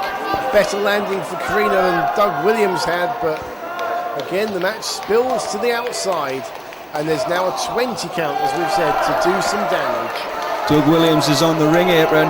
What's he going for? It doesn't matter because Corino got the foot up that time. And now we're going to see a suplex on the outside. Oh, Northern Lights bomb, I think. I think you're right. Look at Doug holding the back of his neck. That was a Northern Lights bomb on the outside. I told you Corino was desperate. We wondered what lengths he would go to retain that belt, and I think we've just been given our answer because Corino's just hit one of his signature moves, the Northern Lights bomb, which, let's face it, puts people out when they're in the middle of the canvas.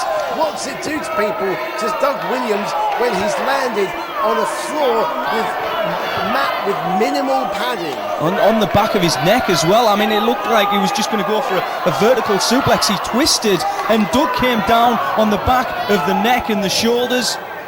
And Doug now, who is also feeling the effects of that DDT earlier on. And he's on the outside with...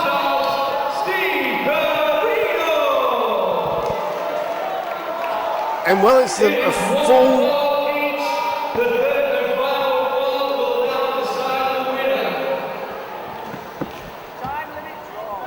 And I think that was it. Yeah, see, we've got a count out here. Well, I'm not surprised Doug Williams couldn't make it back, but you've got to ask yourself, is Doug Williams actually going to make it back into the ring to compete for the third fall? Looking at him now, it's doubtful. We've got guys on the outside, yes. It is one fall each, but is the match over? Well, he looks to be in big trouble, Stevie. He really does, you know.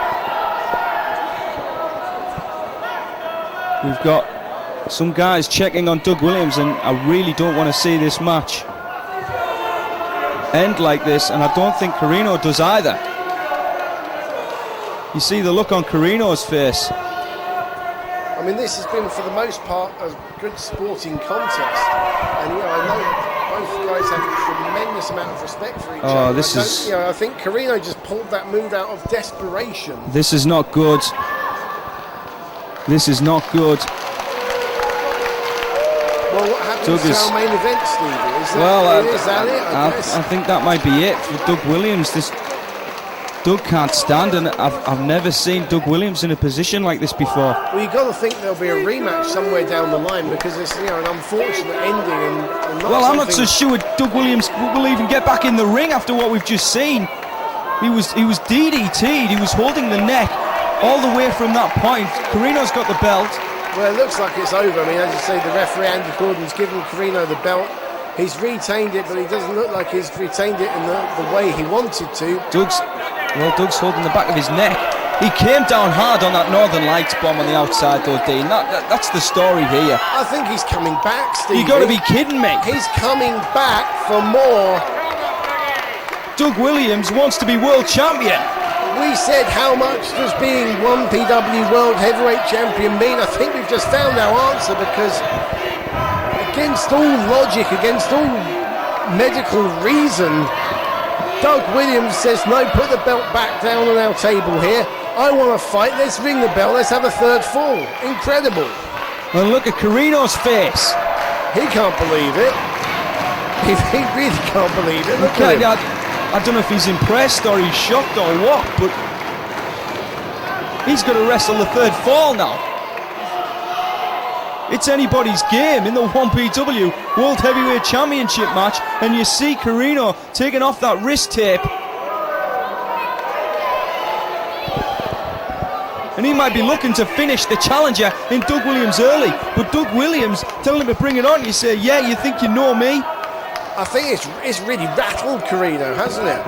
It certainly has, and now we've got a brawl in the centre of the ring, both men trading forearms. Doug looks to be winning it. Multiple forearms from Doug Williams, off the ropes right now, and a super kick. He didn't go down, and Doug got the... Oh, wait a minute, lariat! But Corino's left clutching that left arm that Williams worked over before. Wow. He hit the lariat, but he's unable to get over there for the pinfall. Because of the damage done to his arm, exactly. I mean, looking at Doug Williams, he really did look genuinely angered by that. Doug's upset. You know, that Corino would do something like a Northern Lights bomb on the outside. You know, there's honour among wrestlers, or most wrestlers, and you know, doing something like that, doing a move that dangerous, isn't something that you tend to do, you know. Doug Williams now has the wrist tape off. There's again both men in the centre of the ring. You'd be forgiven for thinking that this match has just begun if you've just joined us. But there you see the European uppercuts in an SDO. Corino again, that arm bothering him. He's going to cover, he's going to count, and just a 2 count there. And he didn't make a proper cover, and that cost him because Doug Williams was able to kick out. And you've got to think, was it the left arm bothering him that stopped him from making that proper cover? What's Corino doing? He's out of his element here. He's not a high flyer. He's taking a risk, and I don't think it's paid off because it looks like he's going to come down the painful and the hard way. Doug Williams on the top. He's going to go for a silverplex, and he hits it. And the impact is taken out of both men. Look at Williams. Corino flat out on his stomach. That arm is almost spasming there, that left arm of Corino. You can see it shaking. Doug's looking to go up top. It looks like he might be going to go for the bomb scare again. Yes, he's on the top. And he hits it. He came right down on that arm. Here we now go. This might do it. 2, 3. Oh, just really incredible. Oh, look tight. at this. He grabbed the arm. And again, we've gone from where before we went from when Corino went from a submission straight into a pinfall. This time it's reversed. Just as Corino is trying to catch his breath from getting out of that pinfall, just as he's relaxing his body, Doug Williams clamps on that armbar, but it looks like he's given up on it already. Doesn't think he's going to get a submission. Maybe I don't think Corino's ever quit anywhere, and I don't think he's fixing to tonight. As Doug Williams with a go behind might be, yes, looks like he's going to go for the chaos theory this time. Corino hangs on and he hits another lariat, and down goes Doug Williams. This might do it. Successful title defense coming up right now. Just a 2 count. But notice it was a right-handed lariat. He's not using that left arm, the favourite arm of Corino. Look at this. It looks like he's going to attempt it again. He's going to attempt it again. And he's got the fans behind him. Steve Corino off the ropes, but Doug blocks it. Doug blocked it, and a knee to the back sends Corino to the outside. Beautiful move by Williams. I mean, talk about scouting your opponent. He knew what was coming. Corino somewhat telegraphed it, and Doug Williams caught Corino and sent him crashing into those guardrails. Steve Corino is down on the outside. There's no, well, I was going to say there's not usually any bend in that iron rail.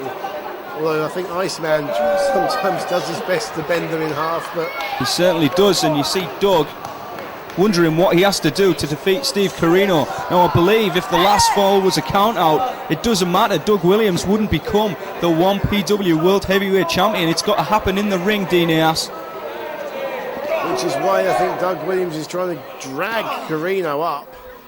Just stomping on that left arm now. But I mean, these men, they can hardly stand at this point. It's sweltering in here. They've been going a long time. And Corino, or both of them, are looking absolutely drained at this point. Doug Williams broke the count. And again, looks like he's coming. Yeah, he's going back to the outside. As Corino just crawling. Though I'm not sure where to. As Doug Williams right there. He was sneaking up behind Steve Corino. Now Steve Corino. Oh, he's going to go for it again. He's going to go for a Northern Lights bomb again, but Doug reversed it. Into a suplex on the outside. You could hear Corino's body smacking against those mats. And the referee's up to, what, 8? So there's still time. But look at the neck.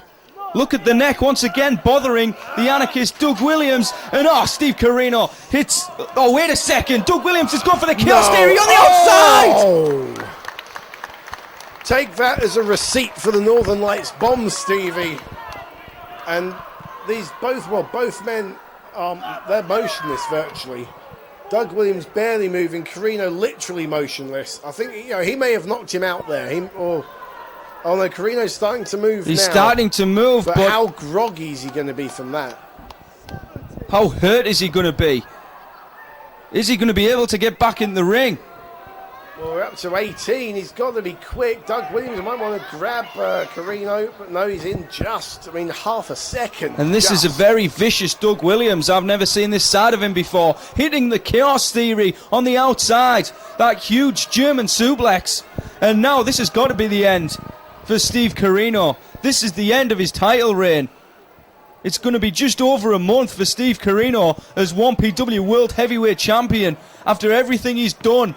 The fight he's put in, and he just won't quit. He'll never get up. Look, he's back in the ring after taking a chaos theory on the outside, Dinias. You've got to think, what is it going to take for one of these men to walk away the winner? Because they've thrown everything but the kitchen sink at each other, and still they stand. They barely stand, I don't think they stand. Corino's hardly standing here again. He falls down on the mat. And look at the frustration on Williams there, just thumping the turnbuckle. He can't put Corino He's going for it again. He's going for it again, but a low blow this time from Corino. We've seen it from Doug earlier on. He went for the cross theory again. And now Corino's